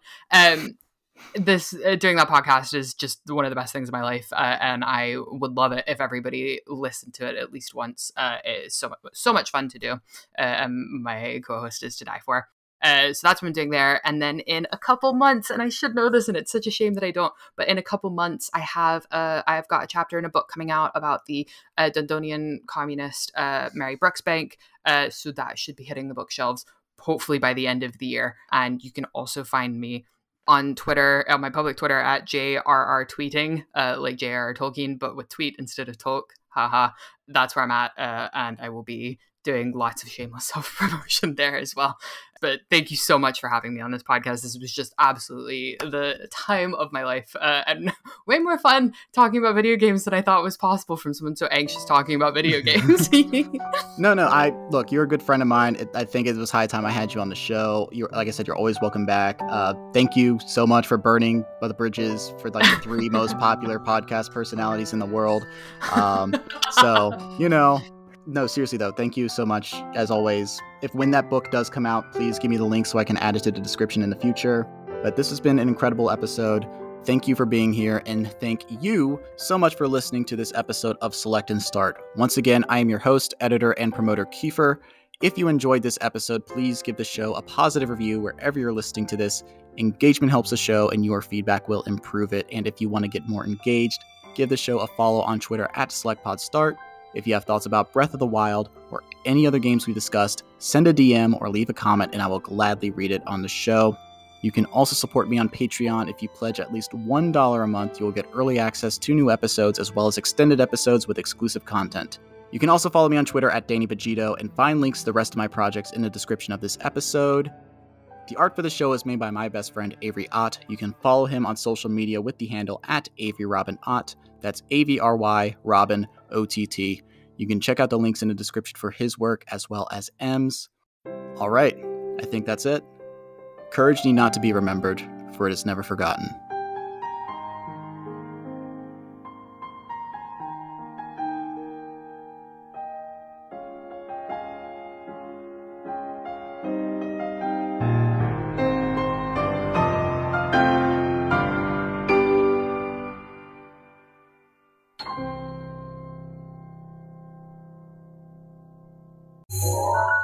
Why the fuck would a superhero name himself Ozymandias?